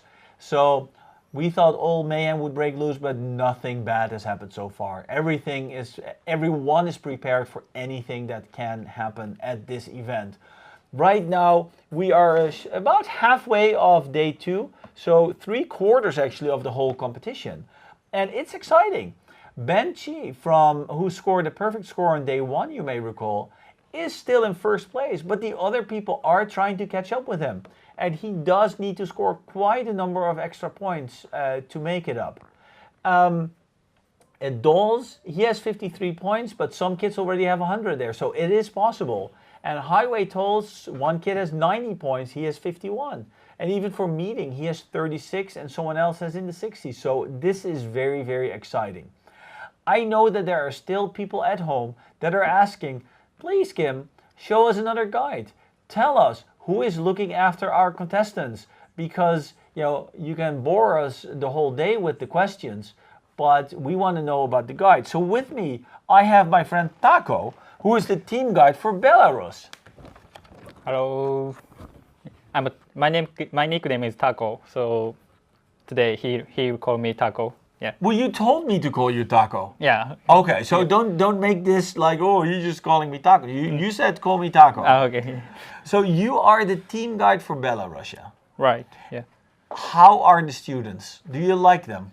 Yes, but he's taller than me, so it's. The students are taller than you are? Yeah, maybe they are younger than me, but they are taller than me. So you have to look up all the time? A little bit. Yeah. Do you know the names of your students? Yes. What are the names of the students? Alexandra, Andrei, Max, Stanislav. So when I said, do you know the names of the students? What you meant was, what he meant was, yeah, Kim, I know you're going to ask this question, and I am prepared for this. So that's what's happening here. But no, but better safe than sorry, right? So I like your thinking. You're prepared. Oh, okay. Are you a student yourself? Yes, and I'm a Tsukuba University student. And what do you study? Actually, information science. Information science. So do you understand the problems here? I read the programs, but I know, but I don't want to try that. No, you don't want to try it? No. Okay.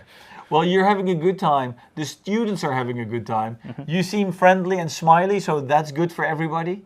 Yeah. And so tomorrow is a big excursion day. Yeah. All the kids will be so happy tomorrow when the competition is over. Yeah, I think they travel with so the competition finished, so they will travel happy. Okay. Yeah. Good. So thank you for coming on to the show. What we're going to do for you is we're going to show you a couple minutes of contest hall, and then we will bring on a guide that will explain how to properly use chopsticks. So I have chopsticks here. Let's see if the next guide can teach us how to use those. Back to the contest hall.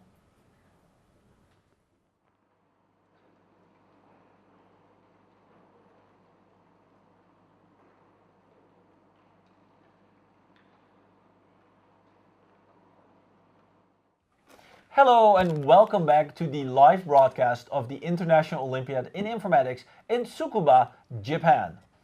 We are we're over 2.5 hours into the competition. Things are exciting in the contest hall. Kids are nervous. Everything seems to be going really smoothly. And what we're going to be doing now is teach you how to use chopsticks.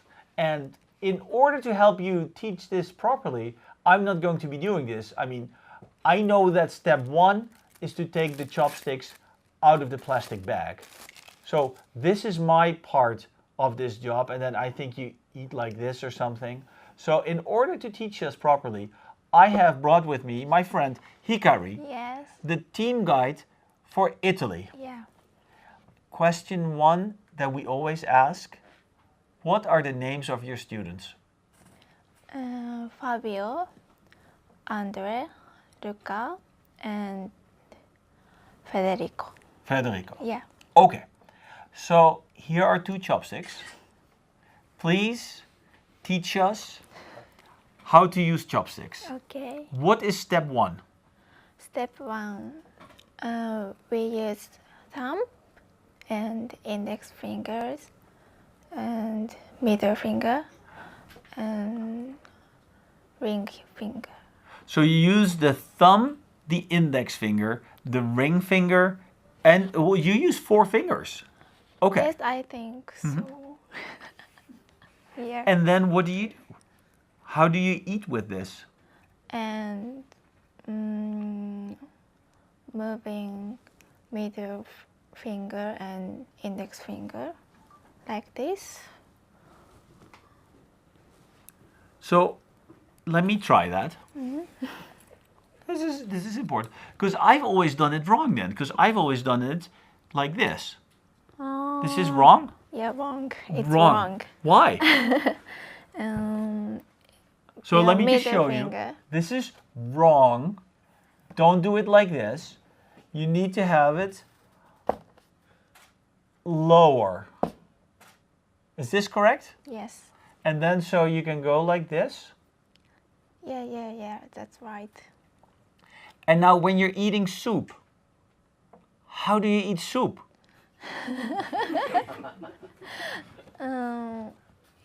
We use chopsticks a little. Only. I see a lot of people with a bowl just going like this. Yes. Is that what you're supposed to do when you're eating? Yeah. And make noise? No. No noise? No noise. No noise? Yeah. So in Japan you eat silently. Yes. And then you hold them like this. If you accidentally hold them like this, is that an insult? Is that very bad? Or is it like, it's okay? Is it wrong? If you hold them the wrong way, is it a big problem? Not big problem, but it's not polite. It's not polite. Yes. So, oh, sorry, this is an insult. And this is the way to do it. The polite way of eating in Japan. Yeah. Right? Yes. Well, thank you very much, Hikari, for coming on to the show. You're welcome. And as you can tell at home, we're just having a good time here. We are just, passing time. There are a lot of people, behind the camera actually watching what we're doing. And we're just trying to make sure everybody has fun. I see that Marlong Jiang from China has, just gone into second place with 389 points so far. So the scoring is exciting. I mean, with a little over 2 hours left to go into the second day of the competition, it is still very, very exciting what's happening in the top. Anything can still happen. Obviously, Ben from the US, who came with a perfect score on day 1, has, a perfect start today. But the other kids are trying to catch up, and that is what they are working on. So far, the question Dol is the easy question for today. Highway toll seems to be the medium question, and the hard question is the meetings question, the one that I've just discussed with Richard Peng. What we're going to do is we'll take a little 5-minute break or something and then show you the contest hole, and then we'll come back with more information. Thank you, and please stay with us.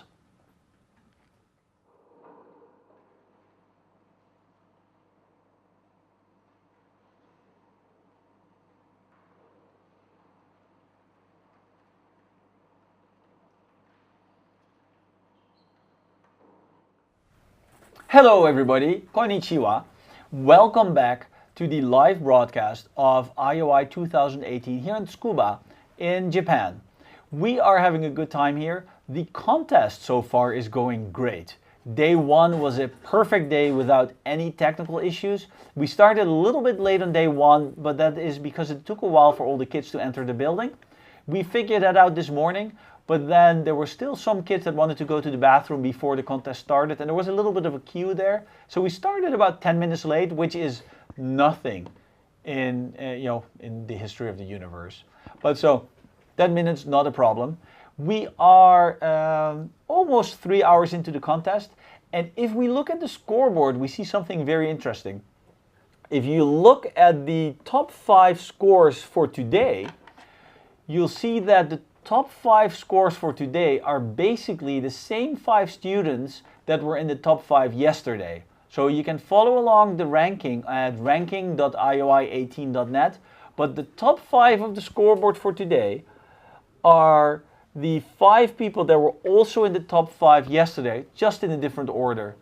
And Ben Chi from the US had such a high score yesterday that overall he is still in first place.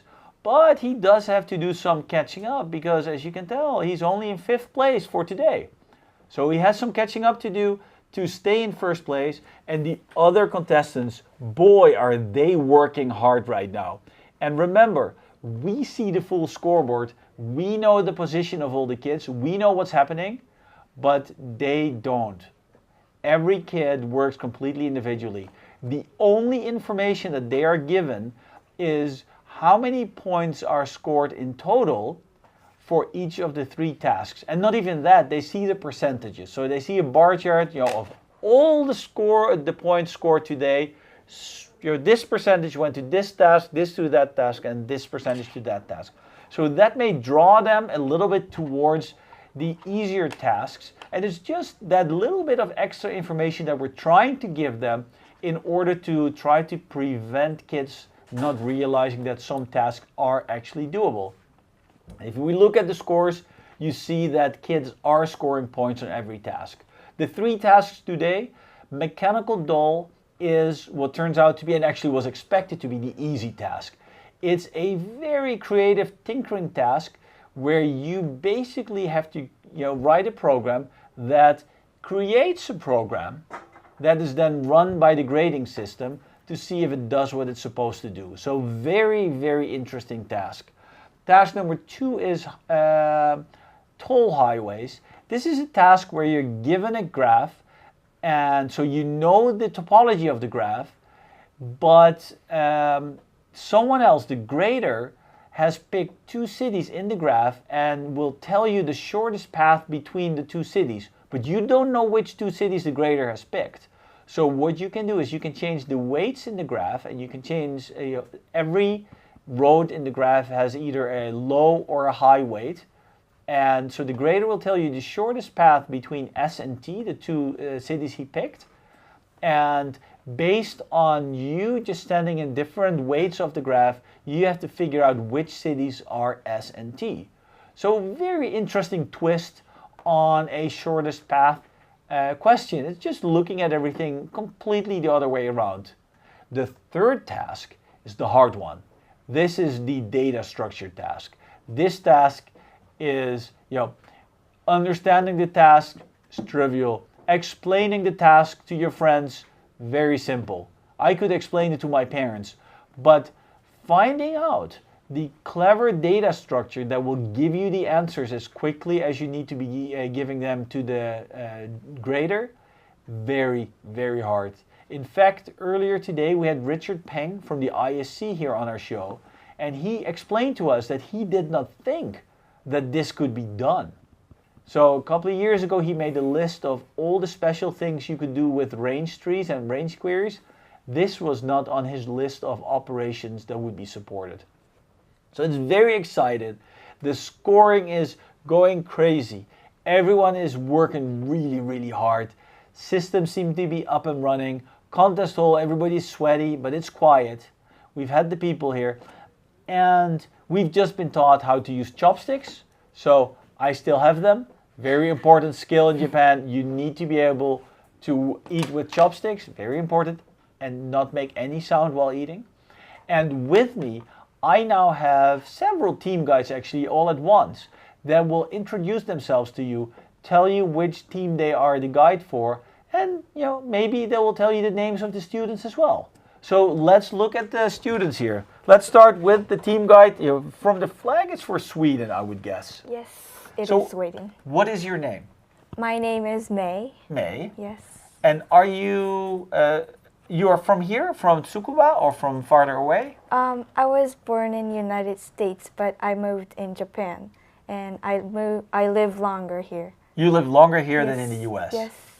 And do you know the names of the Swedish contestants? Yes, of course. What are their names? Frederick and Eric and Hugo and Bjorn. And Bjorn. Yes. And are they a nice team? Yes. Are they tall? Yes, they are tall. They're very tall. Yes. Okay.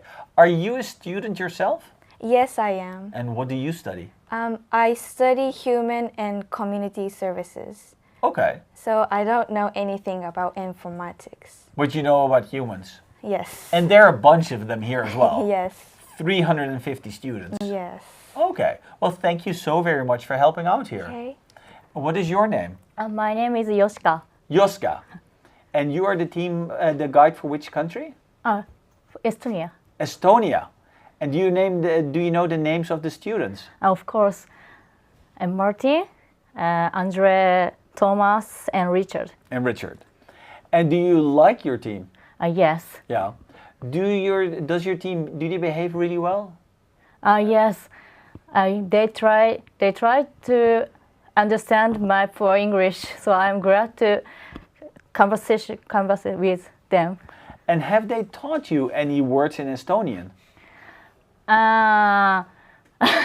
One of my contestants tell me in Estonia there are no cicada semi in Japan. Okay. In Japan.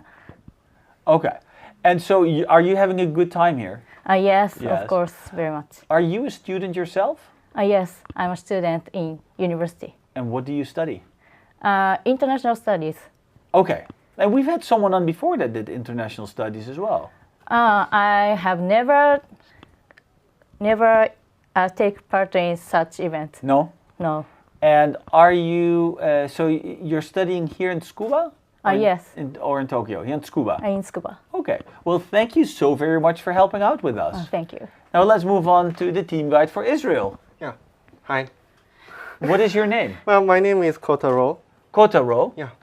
And not only Israel, but also I'm the team guide of Latvia. You have two teams? Yes. Is that much harder than having one team? Yeah, I think so, but it's very fun for me, and both of the team contestants are so nice kids, and I'm so happy to have both these two teams. So you have to know 8 names? Yeah. How is that going?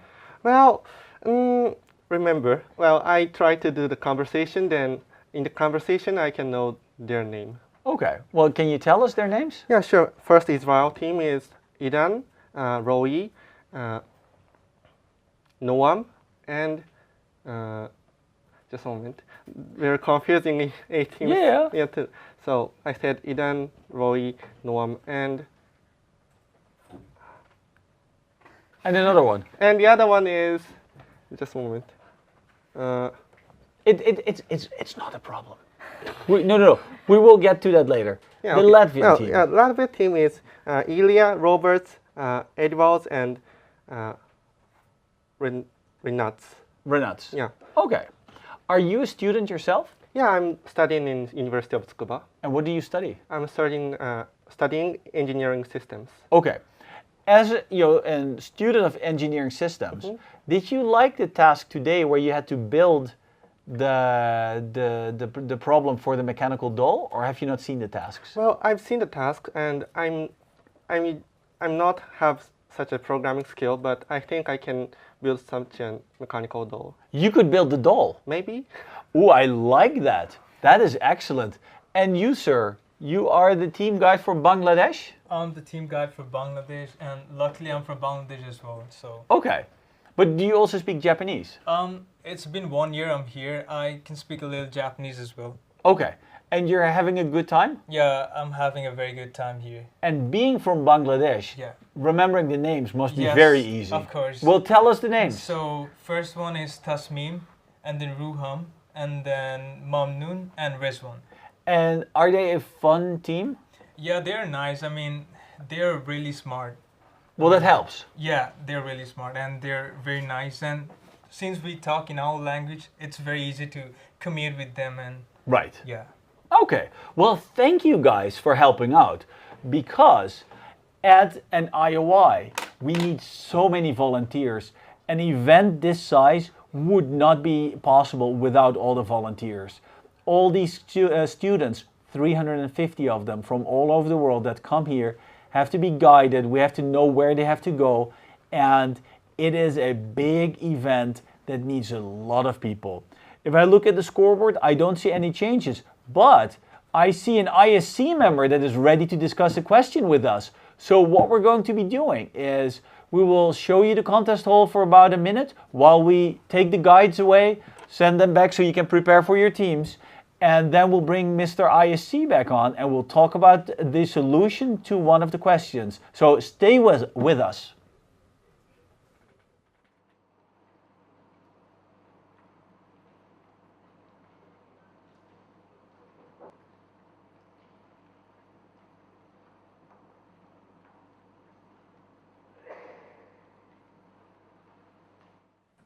Are you guys excited yet at home? We are. We are broadcasting to you live from IOI 2018 here in Tsukuba, Japan. And if you've been watching the ranking, you would have seen that Ben Xi from the US just scored 100 points on the highway tolls question. And that's one of the harder questions. There are no hundreds on there yet. One kid has scored 90, and now Ben is showing everybody who's the boss. 100 points for him. With me, I have Jonathan from the ISC. And with Jonathan, I will be talking a little bit about the ISC first, and then we'll be talking about this highway tolls question. Sure.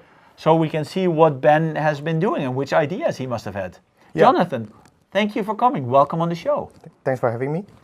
So you are an ISC member. Yep. And there is an ISC room backstage. Yep. What is the mood like in the ISC room? I mean, we usually just monitors the contest. I was not there when Ben Q got 100 points on highway, but I believe every time we got a first solver in one problem, we like not really celebrated, but we like shouted, "Oh, someone finally accepted in this problem." So yeah. And other than that, usually we just try to answer clarifications that might come from the contestants. Sometimes we might get a bit stressed when there are technical difficulties. Like I think several clarifications says that contestants cannot compile their code, so we must check whether it's really their fault or our fault, so we must check it. Yeah, that's basically what usually the ISC and also actually ITC do during the contest. Okay, and so you take every clarification request seriously? Yep. And you look into everything? We look into everything.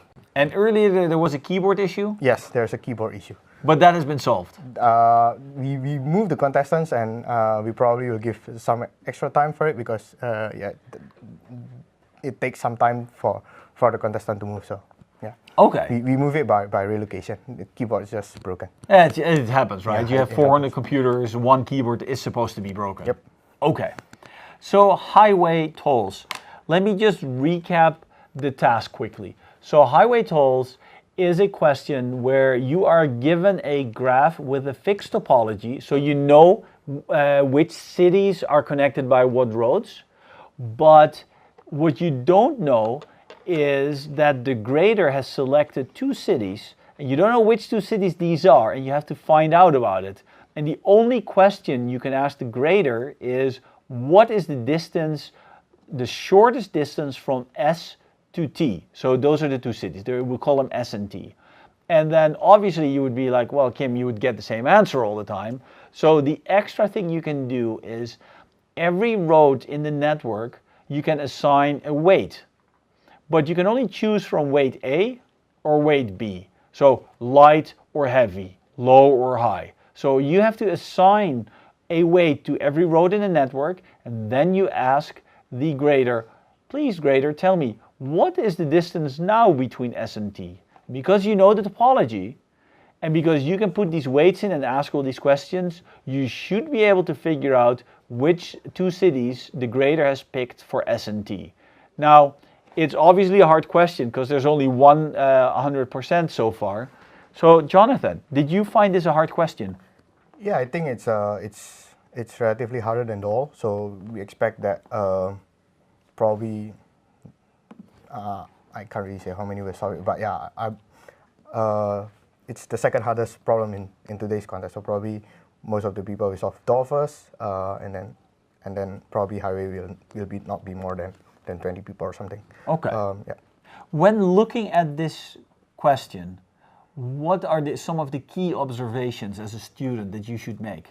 I mean, the subtasks are quite helpful. So the first several subtasks, the first 4 subtasks, the graph is actually a tree. We give them the number of edges is the number of vertices minus 1, so it's a tree. And that actually helps because the solution for the full subtask, actually you need to create a BFS tree and ignore all edges outside the BFS tree. So it's kind of like you simplify the graph by taking the tree and ignore all edges outside the tree. So the subtasks are actually quite helpful. So if you try to solve the easier subtask first, you can actually get some insights from it, and then when you already solve them, when you try to solve the last subtask, you can actually get some insights from it.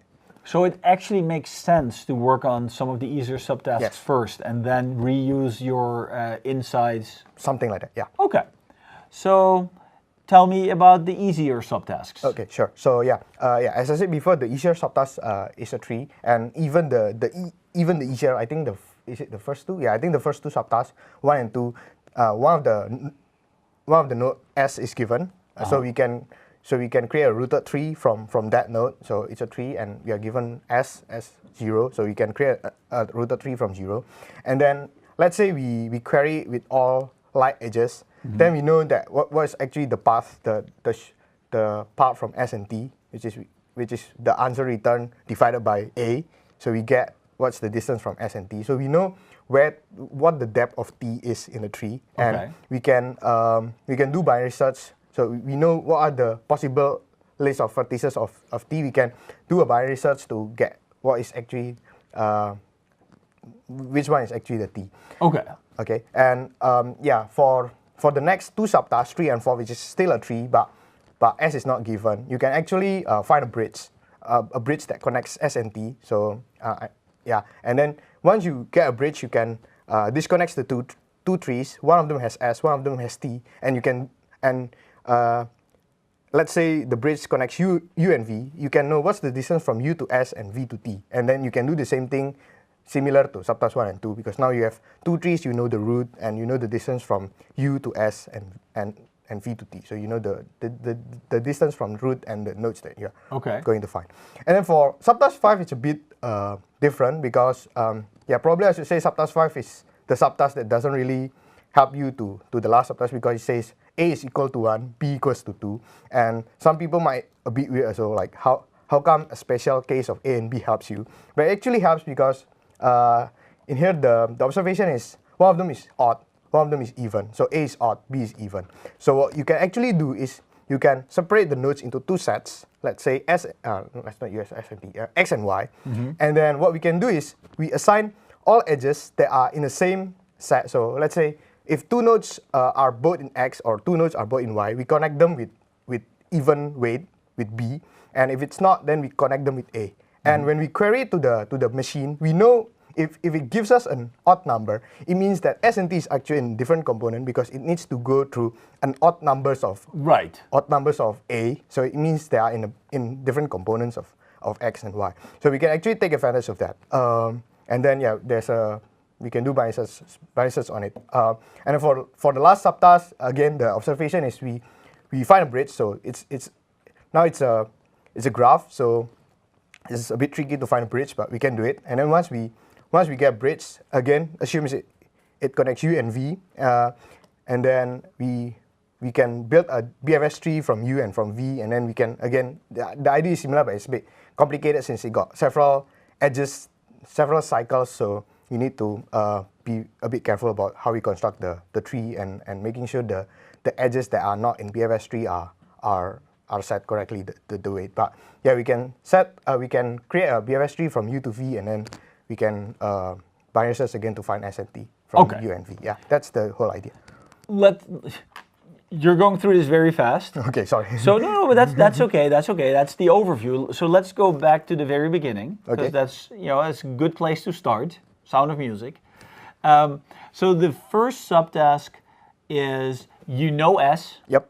You know it's a tree. Yep. So all you have to figure out, exactly like you said, you give weight 1 to everything, or the low weight. The A, yeah. The A value, and then you know exactly, you basically can say it's one of these things that are exactly that far away. Yes, correct. And then you just have to figure out which of the ones it is. And you know it's a tree, so you can forget everything below it.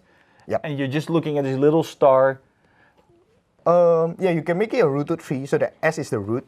And then let's say you know that the distance is 2. So if you make it a rooted tree, then we know T is the nodes that is on depth 2. Right. There's 2 away from the root. So yeah, okay, we can do it iteratively. That will solve subtask 1 actually by we loop through all the nodes in depth 2 and set the edges that connects him to the parent by B. Right. And if the answer becomes A plus B instead of A plus A, then we know that that is the node, right? But that will take like n queries. Let's say there are n nodes in depth 2. So we do a binary search where we set it to A plus B for one half and not for the other half. Correct. We know it's in this half, and then we do that again, and we can just have it in a binary search. Correct. Yeah. Good. So that's the easy subtask. That's the easy. So for the viewers at home, this is the easy one. Easy binary search, rooted trees. Just don't worry. So now let's go to subtask number 2. Subtask number 2 is where you need to binary search. So subtask 1 is where you can iteratively. Oh, so you can still do it iteratively because such a limited amount of data. Yep. So 2 you need the binary search, but it's the same idea. Correct. Subtask 3. Subtask 3 is where S is not given. So you actually need to you need. But it's a tree. But it's a tree. But it's a tree. Okay. But it's a tree. So you need to find a bridge that connects S and T. And how do you find the bridge? You can also binary search. So basically, first you know what's the distance from S and T. Let's say you assign all the edges to be A. Okay. And then you can do binary search. You take some set of edges and then change them to B.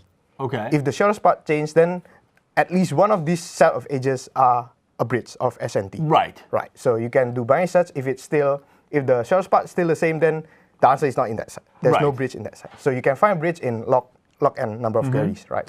And then once you have a bridge, let's say it's connecting U and V, you can. Oh, then it's the same problem as before. There is the same problem. So once you have the bridge, once you know one thing that's on the path. Yep. Because that's a bridge, because it's a tree. So that has once you know this is on the path, then I have a tree on one side and a tree on the other side. So I have V to T and U to S. Correct. And we already solved that in subtask 2. Correct. So we're done. Yeah. This is why I say that for this problem, actually the subtasks are helpful for solving the bigger subtasks. Yeah. And so subtask 4. I forgot what subtask 4 is. I have them in front of me if it helps you. I mean, high weight holds. Yep. This is what we're here for. We come prepared. Subtask 4. Sorry. Subtask 4 is the tree. Subtask 3 is a line. So in subtask 3 is a line where the nodes are ordered 1, 2, 3, 4, 5 all the way to n. Is there a special way of solving it? Well, similarly, it's just it's helping you. It's you have to find that bridge basically. You have to figure out which one is on there. Yeah, you can do that. Yeah. So you on subtask 3, you would just if it's a line, you pick one half just to see if there's something on there, and then from there you go left and right, and you have to figure out how far left and how far right you have to go. Yep. So it's basically giving you again the idea that you have to find the bridge on the line. Right. And then so the next one you have the tree and you have to find the bridge on the tree. Right. And then so the last subtask is the big one. Yep. Where it's a full graph.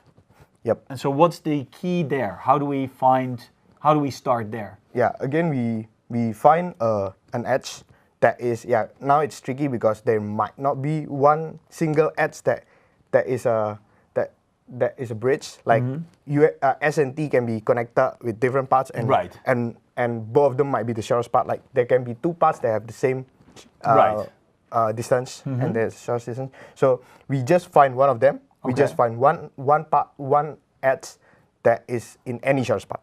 In at least one shortest part. And then let's say it's a U and V and the distance from S and U and S to V cannot be the same. Because otherwise the shortest part will be S to V directly to T. Right. So let's say S is closer to U than to V. And then we need to separate the set of vertices as well. So from the set of nodes that is closer to you, we can set it to set X, let's say, and that sets of nodes that is closer to V, we can put it on set B. Okay. Sorry, set Y. Okay. Let's not use N, B. Right. Yeah. And then we can construct a BFS tree from U only to those nodes that are in A. Okay. Okay. And we can create a BFS tree from V. The root is V only to those nodes that are in B. Y. Sorry, in Y. That are in Y. Okay. That Yes. in Y. Okay. And then the edges that are not in the BFS tree, we can always set it to B, the cost. So we make sure that in the shortest part S and T, we will not use it. So Right. we will assign it to the more expensive To the one. highest one. Yeah. Right. And then and then it's actually similar. So it's actually similar. So from U and V, then you can separate the U and V we have again. separated. We have two trees Yep. again that we're looking at, and we can query them at the same time, Or not. It's a bit Or is that risky too because tricky? it's too tricky. So if you query them at the same time, if the answer different, you don't know whether it's because of Okay. it changes because of which tree. Okay.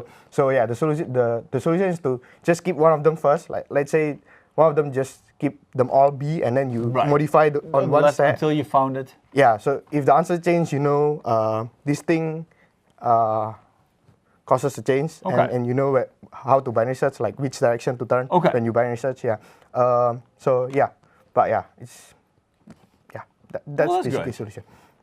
Okay. So this is very interesting, and this makes the task very much more accessible to all of us. So thank you very much for helping out with this. Yeah. And Sorry. thank you very much for this explanation. Sorry for being too fast. No, it's okay. You're from Indonesia. You're really, really fast. I know. It's not a problem. It's your first time at IOI. So we are still at IOI here in Tsukuba in Japan, and we're still broadcasting to you live. We're 3 hours and 17 minutes into the contest, so about an hour and a half left to go. It's exciting. The scores are going up. If you look at Ben Chi, he has 489 points so far, so he's really, really good. But the top 5 can still pass him if they just score some points. So he has to keep working, and the other people are still working as well. And so just exciting. We're having a good time here, and we're looking at the tasks and explanations. You've just got the explanation to the highway tolls task, which was interesting, right? I believe that with the explanation, it makes it much more accessible, and everything is just much more fun that way. What we're going to do is we'll show you a little bit of the contest hole again, and then we'll just be right back after that. So see you in a little bit.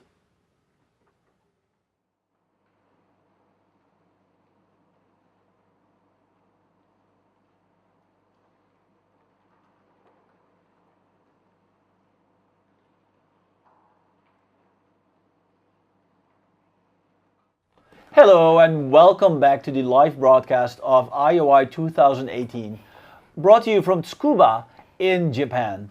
Last night we had a typhoon, this morning we had an earthquake, earlier today a broken keyboard. Stuff just getting worse and worse. But just kidding, everything is working very, very smoothly. We have almost 6,000 viewers, so we love that. And if you have any questions for us, just put them in the comments. And I realize you need to sign up for it, but just do it. It's free, I guess, I hope. If you look at the scoreboard, which you can find at ranking.ioi18.net, you will see that Ben Chi from the US is still in very first place. He was at 300 points, so perfect score on day 1. He is at 489 today. Second place from Georgia, Nicolas Birkatze with 427 points, who hasn't scored any points yet on the third question today, but has 190 points so far. So I hope he's moved on to the third question to score something there. Alexander Kanarzycki, it's so hard for me, from Belarus, is in third place with 406 points, and it's actually a shared third place with Zhen Tingzhu from China. So as you can see in the top, the numbers are moving and things are very exciting. It is at this point that I bring to you 3 more guides, and then we'll actually take a little break from showing you guides, because we are going to roam around with the camera and make some movies of you of the server room where all the workers are and the ISC room. So we'll just show you some backstage footage in a little bit. Right now, I have with me the guides from Georgia, Denmark, and Spain. Hello. Hello. Hello. Welcome on the show. What is your name? My name is Yui.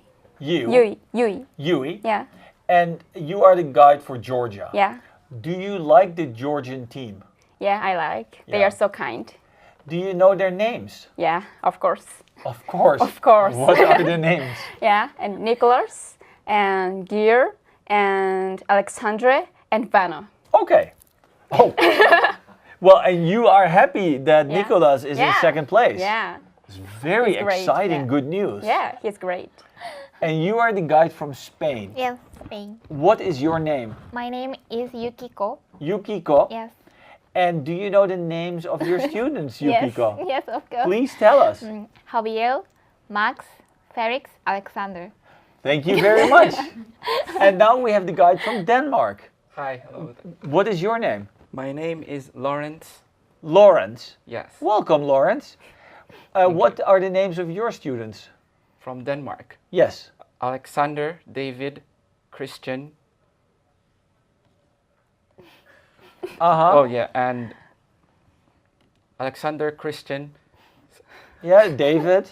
David and Oliver. Oliver. Okay. Oliver. Do you like your students? All of you? Yes. Yeah? Yeah. The Danes are very fun-loving. And the Spanish are good too? Oh yes, they are kind, very kind. And Georgia is kind and smart? Of course. Of course. And so are you all volunteers here? Yes. Do you live here in Tsukuba? Yeah. Yeah. I live in Tokyo. You live in Tokyo. So it's 80 kilometers for you to get here. But I'm staying at a dorm nearby for just a week. Near the students? Or a different dorm? Different dormitory. Okay. So there are many different locations here. A lot of people have to move around. Well, thank you very much for coming on the show. And just for the viewers at home, we're doing this because a lot of the parents are wondering who are the guides that are looking after our kids. Are our kids safe in Tokyo, in Tsukuba, in Japan? What with, everything happening? Well, I can tell you everything is safe so far. We have not had any issues. Everything nature is trying to throw at us, everything the hardware is trying to throw at us, everything the network is trying to throw at us, everything is being handled perfectly well. The scoreboard is still the same, so we're going to bring you back to the contest hall while we'll go roam around the building with our camera and see if we can show you some backstage footing in a little bit. So just stay with us for a little bit more.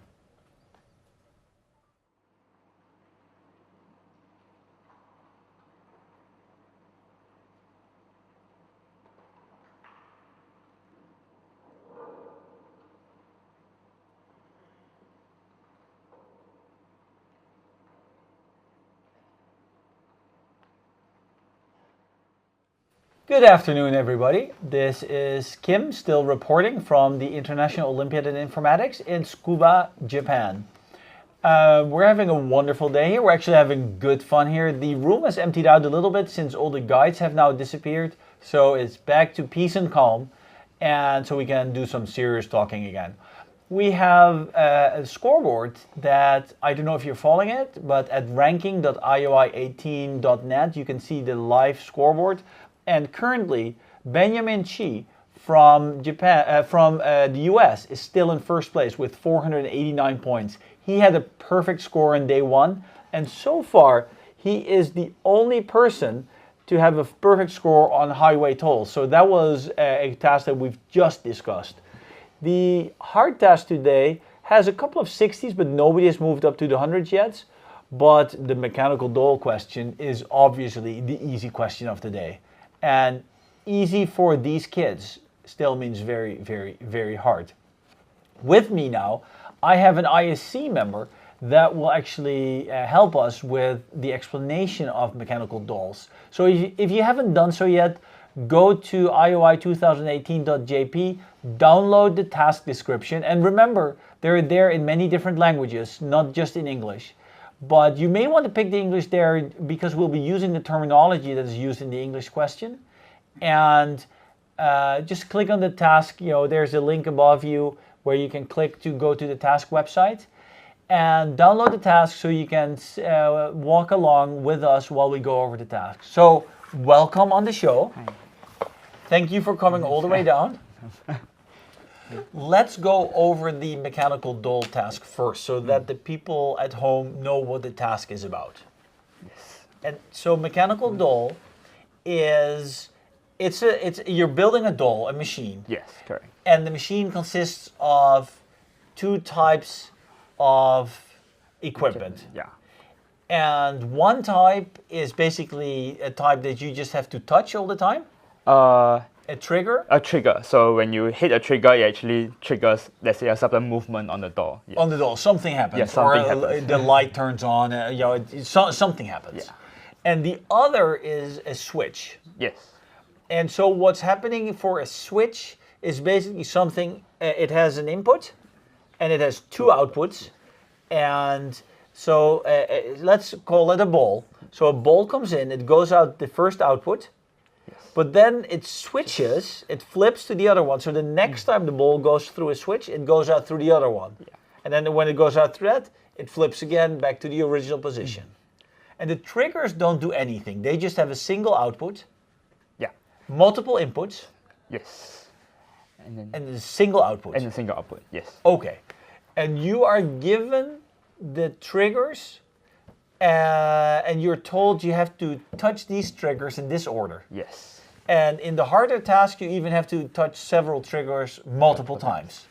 But in the easier ones, you just have to touch them once. Yeah. And you're asked, build a doll where the ball starts in a specific thing, it rolls through triggers and switches, touching the triggers in exactly the correct order. Yes. And then at the end, returns here. Yeah. But when it returns here, all the switches must be back in their original state. Yeah. What's the first observation to make here? So basically if you look at just basically the first subtask, you will see basically that every switch needs to be touched once. And this is a very simple case where essentially you don't even need a switch. You just need to arrange the triggers in that order. And then the ball will just go through it in order. Yeah. So the first one, right. So if you have to have every trigger exactly once, you don't need switches. Yes. You just connect them in the right order. Yeah. So it's a trivial thing. Correct. Okay. Yeah. So this is sort of to help the contestants understand how the circuit works and how to construct a valid circuit to submit to the grader. Okay. Because this might be a bit difficult for some people who are very used to just doing a very default input-output kind of question. Yeah. Okay. Then the second subtask. So once you start having things that appear multiple times, you realize that there needs to be some cycle in the circuit, right? Because it has to be able to go out from some trigger and be able to come back. Right. Yes. So that's where your switches start to come in, and you need to essentially realize that if you want to go back to this same trigger, you sort of use a switch to say, if I come back to this, to this trigger again, I will go to the other switch that has already appeared more than once. But essentially, it will have two inputs. Okay. Yeah. So then you start. So the first few subtasks are sort of to build up the idea, and then after that, you basically notice that because you have two, you will start to come up with this binary tree kind of idea, where you sort of build the triggers in a binary tree format. Okay. Yes, and then once you have the switches in a binary tree, right? And then when you have the binary tree, you can actually control the paths that it goes down each time you have the switches. Okay. Yes, yes, and then after that, you can sort of put your triggers in the correct locations in order to get the switches to go in the correct order. Right. Yeah. So, you want to use the whiteboard? I think it'll be a bit nicer for us a diagram. Well, yeah. Let's walk through the test cases first, and then we'll actually go to the whiteboard, and because we will need the diagram. Yes, I think it's a bit hard to explain with words. So subtask 3, the triggers can appear 4 times. Yes.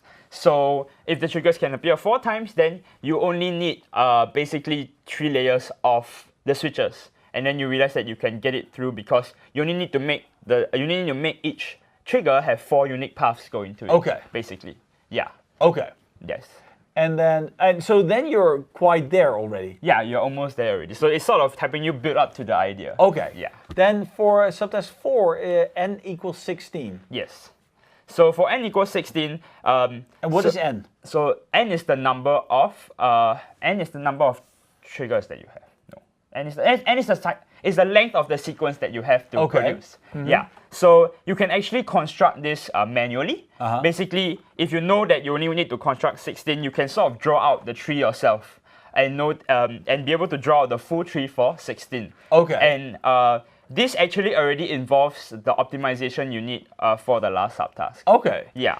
So maybe I want to explain the last subtask a little bit. Oh, sure. So for the last subtask, the reason why you see there's a partial score over there. So for if you get less than between n plus log n and 2n, you have a partial score, is because when you build the full binary tree, you can actually use up to 2n switches if you just build the whole tree. Right. So one of the biggest optimizations you need to make is that you can actually remove certain parts of the subtree if the entire subtree does not have anything connected to it. Right. Because you have to the power of n different paths. But you don't need all of them if n is not power of 2. Right. So you can remove a bunch of switches. And the subtask helps you realize that when you actually try and optimize it manually by hand. Okay. For a small n. Okay. So let's just get up. And you're having a wireless mic as well, right? I think I'm wired down actually. You're wired down? Yeah. We'll show the contest hall for a second while we figure this out. Okay.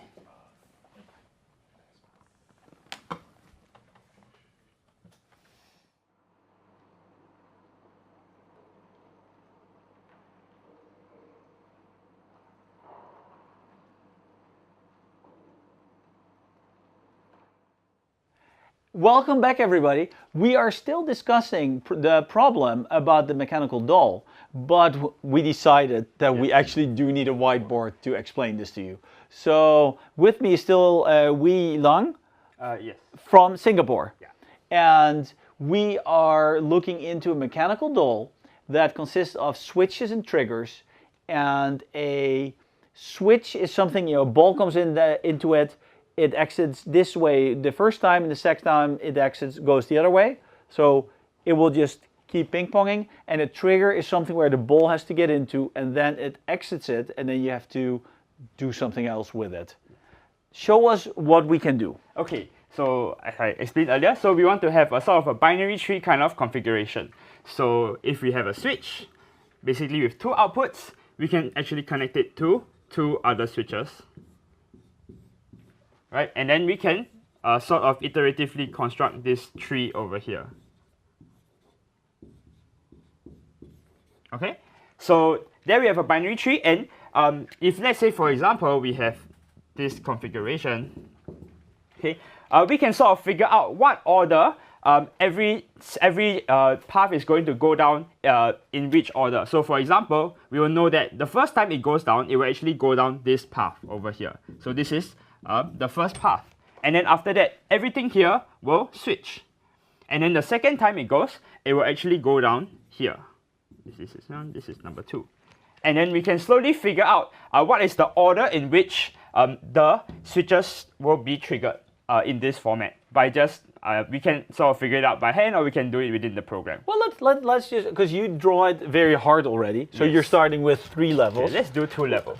Well, yes. So one level, when you start, this is the first one. Yes. This is the second one. And then, obviously 3, 4, it would just flip. Yes. If you have 2 levels, so this would be the first one. Yes. The second one would go here. The third one would be here. And the next one would be there. Yes. Okay. Now, you can see the idea already appearing here. Yeah. Because the triggers have multiple inputs, and then you can just guide the ball back to the beginning. Yes. So basically, because we have this, we can sort of connect all this to the appropriate triggers. And then they will actually trigger each one in the order as it goes down, and we connect all those triggers back to the start, so that we sort of go down this motion of going through the whole tree every single time. Right. Yes. And that actually gives us the idea for most of the solution. So we just exactly build this tree and then we put the triggers in the appropriate order. Right. And then we have our initial idea for a solution. Okay. But so there's a few things we notice about this. So one is that if let's say, because this thing has 2 to the power of n total possible triggers, but if say n is not a power of 2, we actually end up not using quite a number of these switches. Right. Yeah. So we can maybe, for example, we'll have an entire subtree where it's just completely empty. So we will end up using a lot more switches than we need to, and this leads to the partial scoring. Yeah. So what you're saying is, if this is the tree, yes, and so we have 1, 2, 3, 4, 5, 6, 7, 8 yes possible things, yeah, but we only need 6. You would just drop this out completely. Yes, something like that. Something you have to figure out what to drop. Figure out what to drop. So as you sort of figure out, there are many ways to choose how to drop the switches, and so depending on what kind of ideas you come up with, that's where we are actually getting a range of scores depending on how much optimization you have managed to come up with. Yeah. So the eventual optimization involves reducing one side of the subtree to just a path, and you can actually strategically place the exits so that you are able to construct something with at most n plus log n with a guarantee. Okay. Yeah. So that's good. That's good. And so once you've drawn this, I mean, really the task is just, I wouldn't say trivial, but the idea is to come up with, okay, so I have to put the switches in a tree shape. Yes. And then just have the triggers at the bottom. Don't do anything in the middle with the triggers. No. Triggers go at the bottom, tree above it, and then it's just a matter of trying to through put the tree. Yeah. Good. So, it's turning simple, right? It's actually making the tasks easier, having them explained. It helps a lot to me. I hope it helps a lot to you guys at home. What we're going to do is, I think this is it for this task, right? Yes, this is it. So we're done with this task, and we're just going to go back to the contest hall, and then we'll be back in a little bit again. So thank you for watching. Stay with us.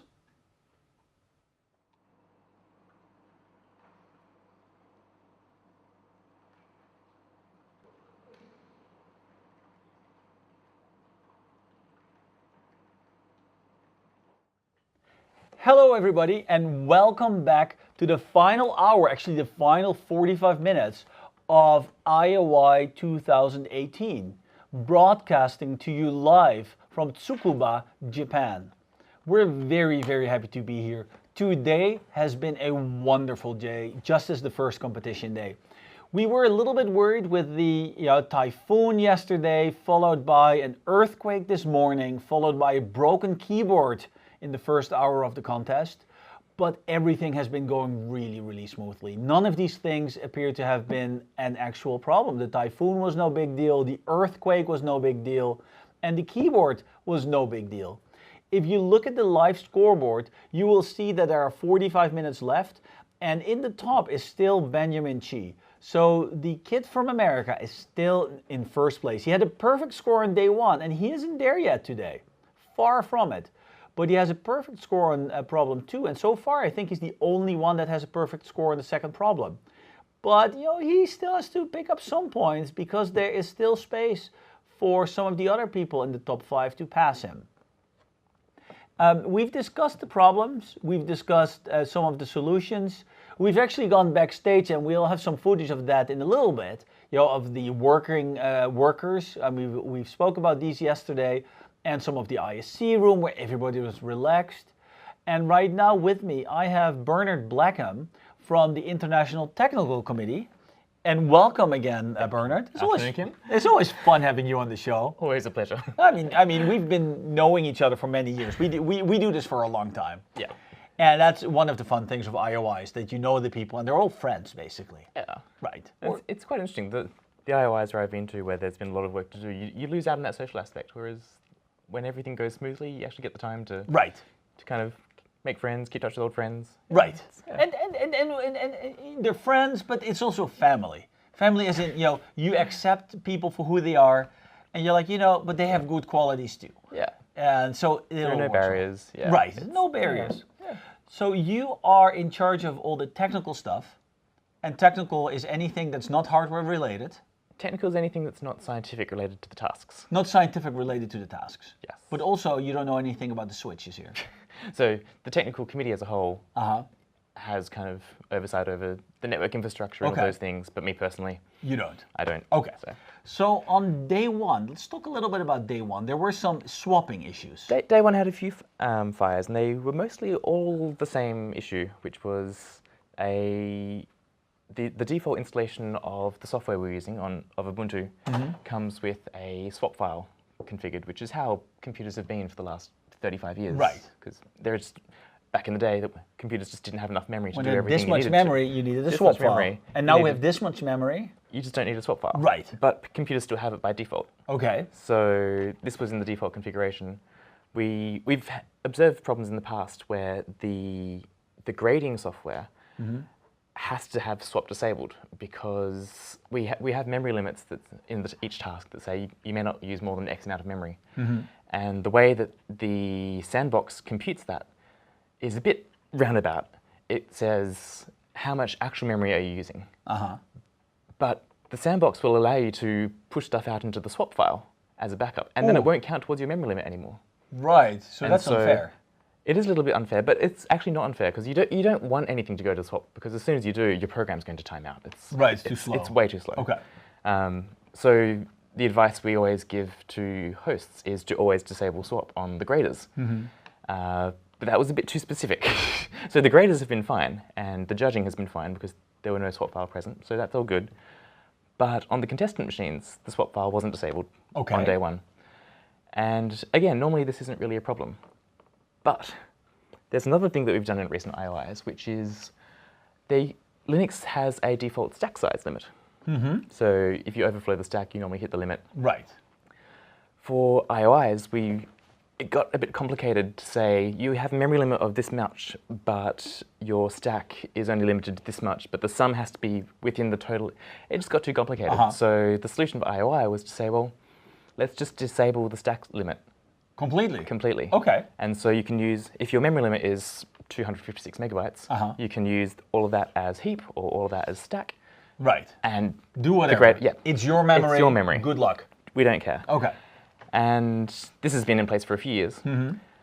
But the problem is, on the contestant machines, they're not running in the sandbox. Right. So if they have a stack overflow or a runaway process, a runaway stack with no, like recursion that's just unbounded, on normal Linux systems, you would end up with a stack overflow error. It would just crash. Right. But because we have the unlimited stack on these systems, they just consume more and more memory. And then go into swap. And then just go slow. And then go slow. Before they crash. But because they can keep consuming more and more and more memory, it just takes the entire machine down with it. The swapping behavior on Linux and a lot of Unixes is not ideal when you're just consuming more and more memory. So everything was basically, so the root cause was, we should have thought about the configuration, but it was the kid. If you wrote a program that would just do this, you would run into it. So it's a little bit of both. Yeah, and it was unfortunate that one of the tasks we had on day one, there was a naive solution that just relied on recursion. So the instant solution that anyone comes up with, if they don't terminate the recursion, kills the machine. Boom, kills the whole machine. You can still get that today without recursion if you're actually allocating memory with malloc or anything not on the stack. You can still hit the same problem, but it's much less likely to happen. Why is it less likely to happen now? Or just because of the problems? Well, more the way that IOI tasks are commonly solved. In the real world, if you want to read some inputs, you allocate some memory dynamically for the right space, whereas most people solving IOI tasks just say, the limit in the task is this, 1,000, so I will allocate the array of 1,000. So I will read both integers into that array of 1,000. So you don't see that, and that's a perfectly valid way of solving it, and that's why we don't really see it much at an IOI. Okay. If a student used malloc or new, they would hit the same problem. They could still hit the same problems.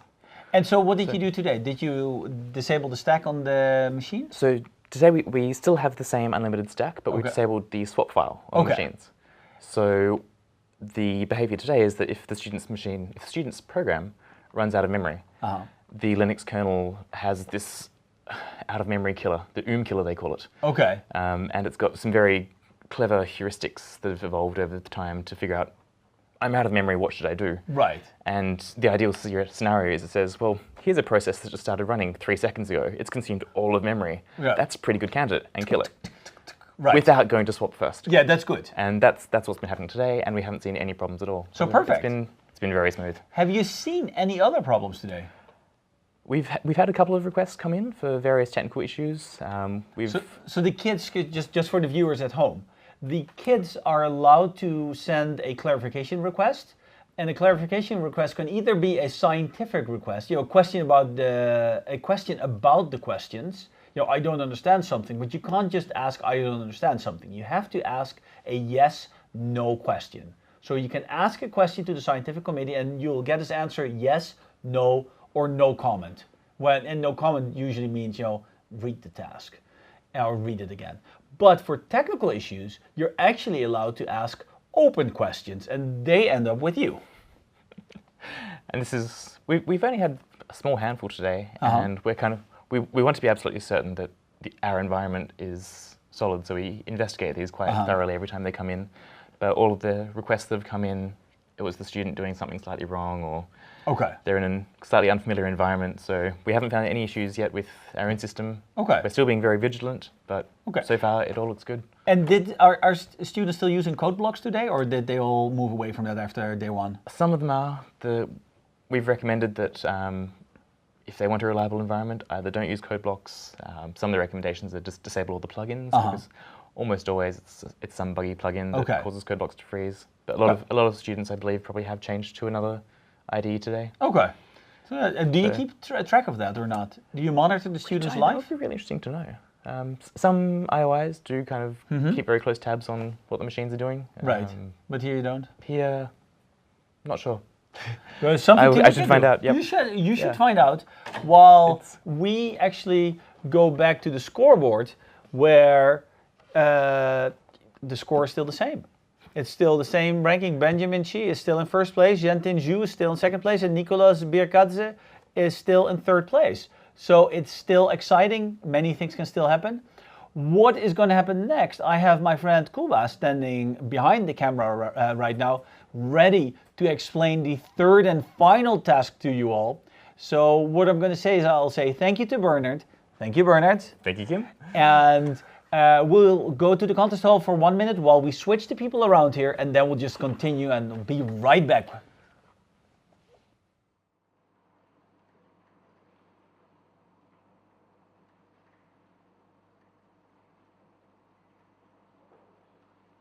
Just split the problem using this max.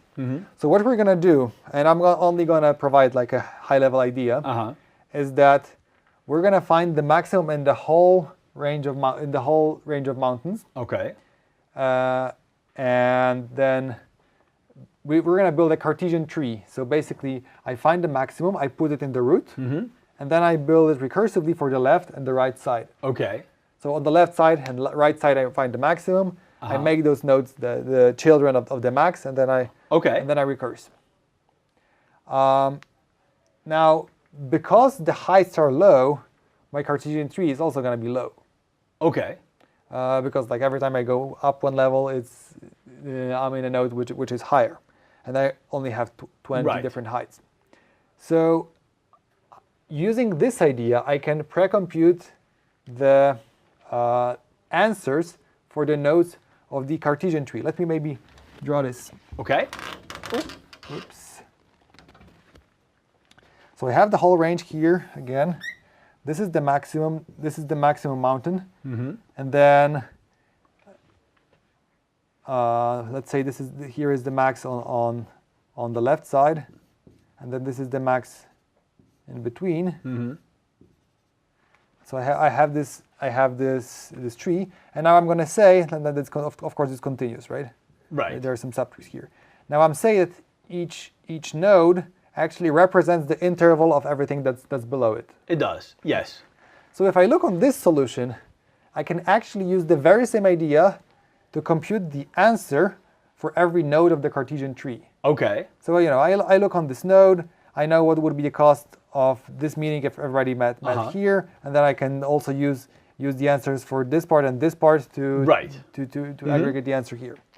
Now, And this is, the next step is to observe that actually, if we have any interval, such that one that is not necessarily represented in the Cartesian tree, I can still read the answer from the Cartesian tree by just finding the largest interval of the smallest interval of the Cartesian tree that contains my query interval. Okay.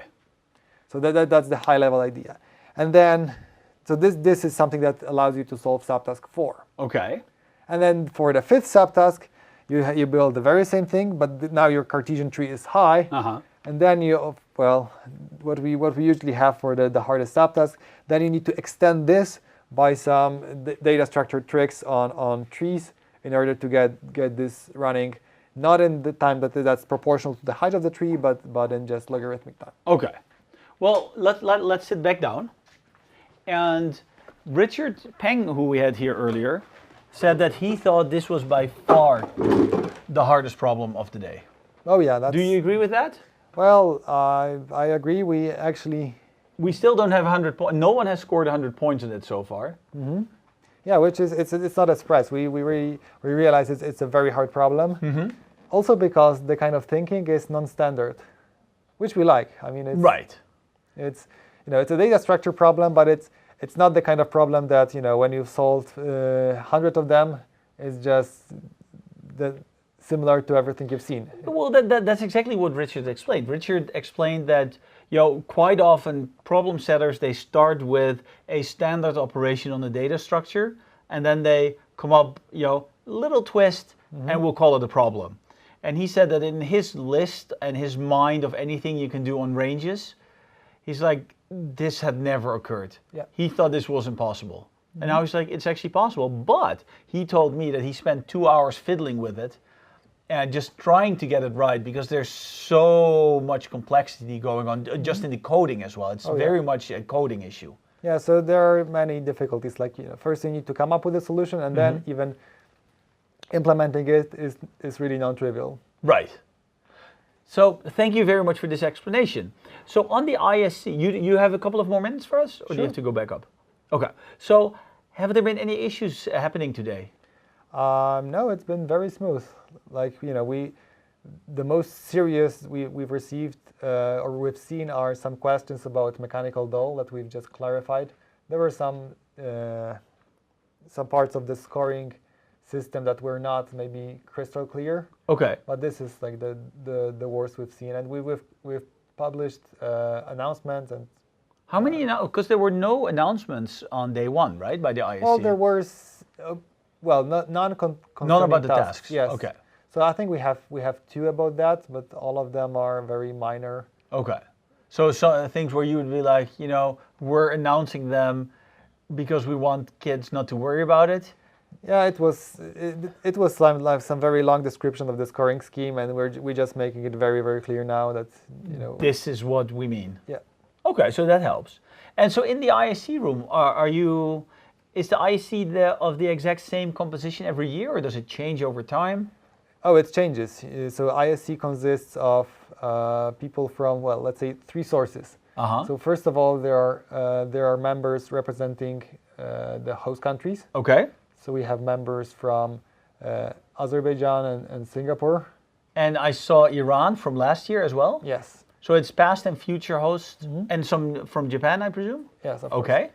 And then there are 3 elected members. Okay, and every year they're elected by the General Assembly? Yeah, so they're elected for a 3-year term. So every year we have somebody coming, somebody leaving. Okay. And then the chair of the International Technical Committee is also a member of the ISC. Okay. And so those are the 3 sources. So it basically changes one new person, one change because of the GA, and one change every year because of the new host country. That's right. And then, of course, the ISC chair may change or not, depends on what's going on. But he's selected from the group, right? So you guys just determine, you guys all decided Richard Peng should be the chair. Well, the chair of the ITC is selected within ITC. Right, okay. Okay. Well, thank you very much for coming on to the show. I mean, we enjoy having you here, and we have more and more people watching our show, and everybody's getting ready for those final minutes. We have about 15 minutes left only. And what we still have to show you is a little movie from downstairs where we were in the room where the workers are. So the workers are the grading computers that grade all the results. So we'll have a little movie of that from you, and then we'll come back and we'll just watch the final minutes of the contest together. Are we queued up for this? Super duper. So I'm just going to be calm and quiet now, and then we'll go into the worker room. Okay, welcome back. We're at the now backstage of the contest hall, and we're now in the room where all the grading is happening. So if you walk with me, you will see how all the laptops here have been set up. You just look at the laptops. These are all the laptops that are grading all the submissions of the students. And you see everything is moving, and there's a lot of stuff happening here. Back here you'll see the technical committee. And the technical committee are the people that keep sure that the contest is running. So we've had the scientific people that are in charge of the content of the contest, the questions. The technical people are in charge of ensuring that everything works perfectly fine. And you can see, you know, they're having a relaxed time because there are no problems. They're laughing. They're laughing, which is good, right? It's a good sign when the technical people are laughing.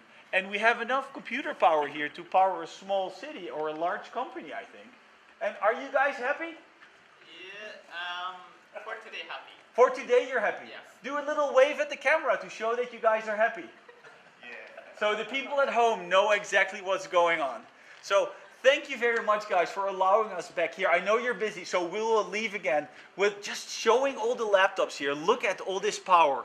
Every laptop is grading submissions. And remember, when a student submits a program, it will have to be graded on many different test cases. And the way we do it, as fast as possible, his program gets sent out to many laptops. So if there are 20 test cases, and there are 20 laptops that are not doing anything, those 20 laptops, all in one go, will just grade his submission so that he gets his answers as quickly as is possible. And so we will just slowly leave this room, trying not to annoy the people too much more. But you see all the networking equipment here, all the power, and it's just exciting to be allowed to be backstage. So thank you very much, guys. Okay, we are still backstage. We are now upstairs in the contest hall, right by the ISC room. And what we're going to do is we're going to go into the ISC room and see if these guys are stressed or if everything is calm. I think everything is calm. So let's see what is going on in here. Hello, guys. Do you mind if we ask you what you guys are working on right now? Are you guys stressed right now? I think everything works fine. Everything works fine. And on your little blackboard, on the whiteboard, so I see your problems: typhoon, earthquake, Godzilla. I mean, we had typhoon approaching, and then we had a minor earthquake during the night, so the next thing we expect is... So, yeah, we were discussing that, the broken keyboard was like the Godzilla of today. And so far, that seems to be the case, right? Did we have anything worse than the broken keyboard? We have not seen or heard anything worse, and we're usually pretty up to date because we just talk to everybody. So, but I see you guys are just eating, you're relaxing, you're excited about the tasks. It seems to be going really smoothly today. And we have just discussed the new type of task, and we're actually quite excited about it. The building, what was the name of the task? Mechanical doll. The mechanical doll task. So remember, the mechanical doll is a completely new type of task that we haven't seen before, and it's amazing that this ISC is still able to come up with new ideas. Oh, it's not us. It's the whole scientific committee. Actually, the test could be submitted from anybody all over the world, unless the contestants. So the tasks could have been submitted by anyone. So if you're watching this and you have a great new idea, email them, because I know that they like good tasks. I know we do. And this was an interesting task, the doll task. Yeah, I mean, there would be a call for tasks soon, or maybe in a few weeks or a few months, depending on the organizer. So when the people see call for tasks for IOI 2019, there would be a secure system to submit their tasks. So emailing them to the ISC would not be a good option. Just waiting for the call for that task, and there would be a URL for a secure system to submit it. Okay, but let's go back to that doll task. That doll task, it seems so unapproachable and hard, and yet when you were on the whiteboard and we were just drawing it out, it's like, you know, anyone can do this. It's so nice to be given the smallest building blocks of a computer and using that, being able to construct something that's actually reasonably hard and complex. So small building blocks can make big, important things. So stay with us and we'll be back in a little bit with more task explanations.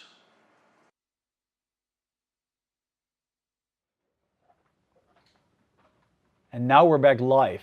You just saw footage backstage. We were downstairs in the room with all the working laptops.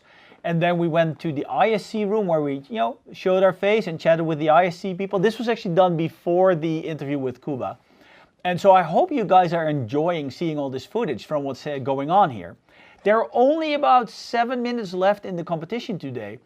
And one thing that is very important for you to remember is that even though we see a full scoreboard and we know that Ben Chi is in first place, he does not know that. So at this point, the students have no idea what their actual rank is. So Ben will know that he has not scored the full marks on the doll or on the meeting question, and he is going to be tearing his hair out for not having those final 100 points on this day, because he only has 199 points today. But number 2 from China has 250 points today, but is still 30 points short of, you know, being in shared first place with Benjamin Chi. So as you can see, the set of questions, hard as it was, appears to be on the right level for these contestants. So remember, IOI 2018 in Scuba is a contest for the best computer programmers on Earth that are going to high schools. So these are high school kids. They're under the age of 20. They still have to be in high school. They fly here with their team of 4 people to compete individually against each other. They don't see the results of the other students during the contest, but they do know what their own score is. So they get instant feedback and they know exactly how well they've done on the task. They, you know, in the last half hour, instant feedback is not guaranteed because more and more students are submitting. So the working laptops sometimes just get overworked and it may take a minute or 2 or 3 before they get the results. But earlier it was like seriously within the next second they would see their result. So the kids don't know their relative rank. We do know their rank. They know by now that the doll question is the easy question of today. Because the only bit of information about the other competitors that they get to see is if you throw all the points of today in one big heap, and then you know there's this many points based on problem 1, this many points on 2, and this many points on 3, they see a little bar chart that shows the percentages. So it adds up to 100%, and they see this bar chart that tells you that tells them where most of the points have been scored so far. And someone was asking me, but Kim, wouldn't that change based on who is actually participating? And we don't think so. The difficulty level between these questions is so much different that seriously, as soon as a couple of kids get, you know, they all start on one of the 3 problems. So there's only 3 starting choices. And on the dolls question, as soon as a couple of kids score 100 points, boom, that percentage is going to go up, luring more kids into that question and then enforcing that and reinforcing that that is the question where you want to be if you haven't scored any points yet.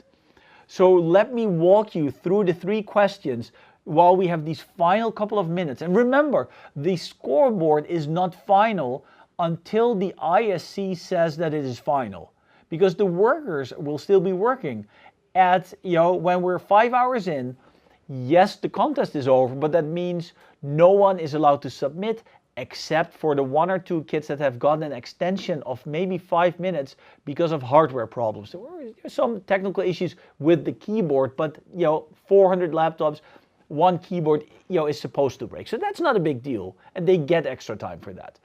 But the other kids, so everyone that ends after 5 hours, they may still have submissions in the queue that are going. And there may be kids that score 0 points on tasks and now just randomly trying to make small changes to their program and just submitting it over and over again, hoping to score points.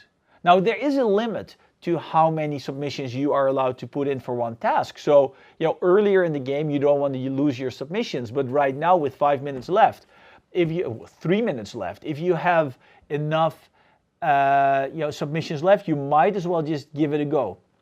The 3 problems of today. Problem 1, mechanical doll. A completely new type of problem. You have to construct a physical machine. Well, you have to design a physical machine built on the basic building blocks of a computer. A basic flip-flop, a little thing that triggers from A to B. A ball, let's go up, down. A ball comes into it. It either goes to side A or to side B. But if it goes out on the A side, it flips over, so the next time it goes out on the B side. Using all these small triangles, you have to build a machine where the balls touch specific triggers, as we call them, controlling the doll. Maybe they have the eyes blink, but touching these triggers in a specific order. And what you do is you build a nice tree with the switches, and at the bottom of the tree, you will see that once you have a tree built of switches, so the output, so you switch 2 outputs, they both go to a different switch, 4 outputs, they all go to a different switch, so 8 outputs, 16 outputs. Say you have 16 outputs, at the bottom you can connect these outputs to the triggers. And if you simulate this enough, you will see that in a specific order you will go through the tree. So all the switches at the bottom are triggered in a very particular, well-defined order. So you figure this out, boom, you're there. But you have to come up with that. 30 seconds left in the contest. People are waving at me. The scoring is still the same, actually. So Ben Chi is still in the lead with 499 points right now. The Mao Yang from China, 2nd place with 469, and Zhenting Zhu, 3rd place with 466 points. Remember, when the contest is over in 2 seconds basically, right now on your screen you will see the scoreboard change to the time. Kids are no longer allowed to submit. There are 1 or 2 kids that have gotten an extension, and the scores may still change on the scoreboard because we do not know how full the grading queue is. It would actually be a nice number to have on the scoreboard so we can see as it slowly empties out, everyone has been graded, that we at that point know, boom, it's really over. But I hope you've had a wonderful time watching our show. I hope you enjoyed the live broadcast here from Tsukuba in Japan, where we showed you the contest hall, we've shown you the ISC room, we've shown you the technical room, we've explained the questions, we've explained the solutions, and we've had many guides on, just so at home you can see a little bit about what's going on here. What's going to happen now is I'm going to stop talking because I have to go down as well because I want to meet the members of the Dutch team. I will go back down, I will shut up, and it's up to you. We'll just leave you with the view from the contest hall, and we will only turn off the live stream once the hall is empty. I will ask the cameraman to keep panning back and forth so you have a choice or a chance of seeing your own students or your children or your friends, whoever you want to see. That's the cool thing. My name is Eljakim Schrijvers. Thank you very much for watching us from Tsukuba here in Japan. Till next year.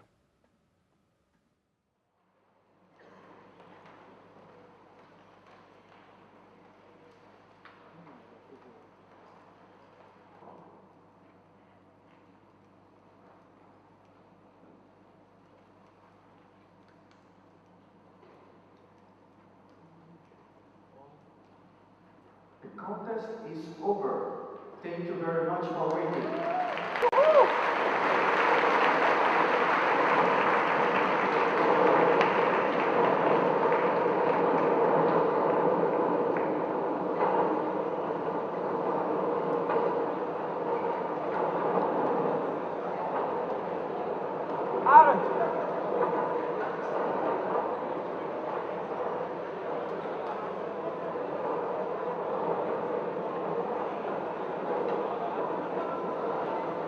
Please do not forget your ID when you leave the arena. Please do not forget your ID when you leave the arena. You will need your ID when you return for the appeals session. The appeals session will begin at the regular time.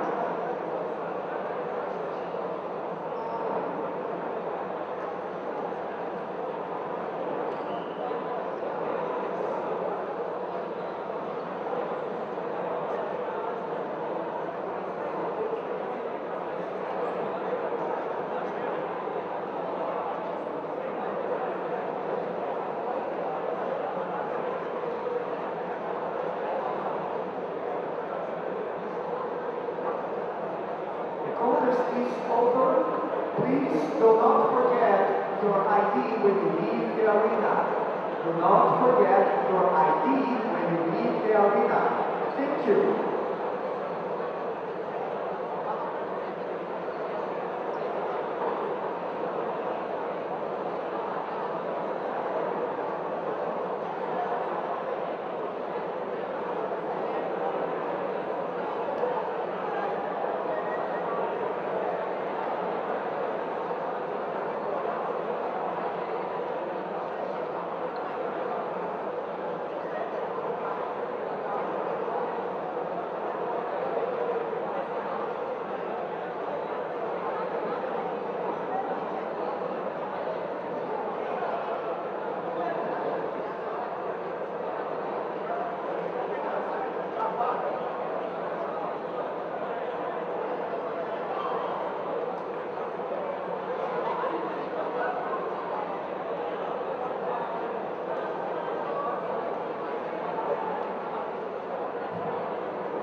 Okay, everyone, the contest is over. Please start leaving the arena.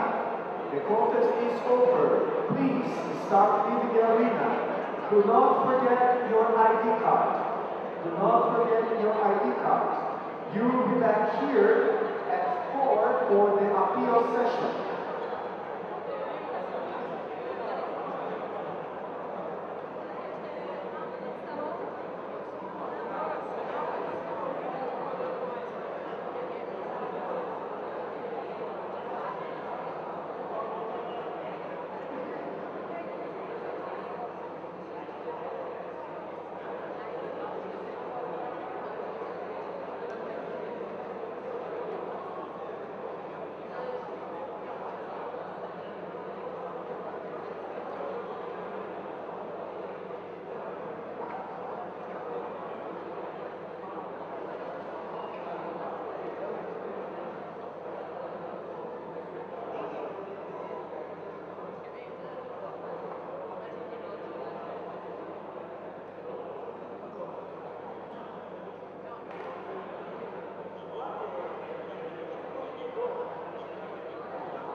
Everyone, do not forget your ID before you leave the arena. You will need your ID to come back in.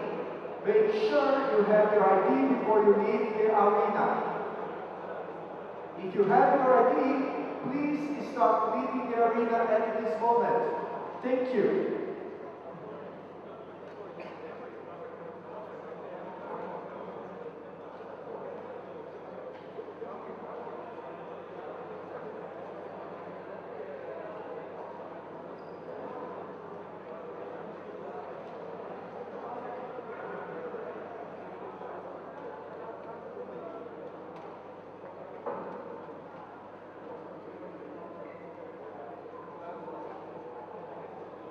Hello everyone, it's time for lunch.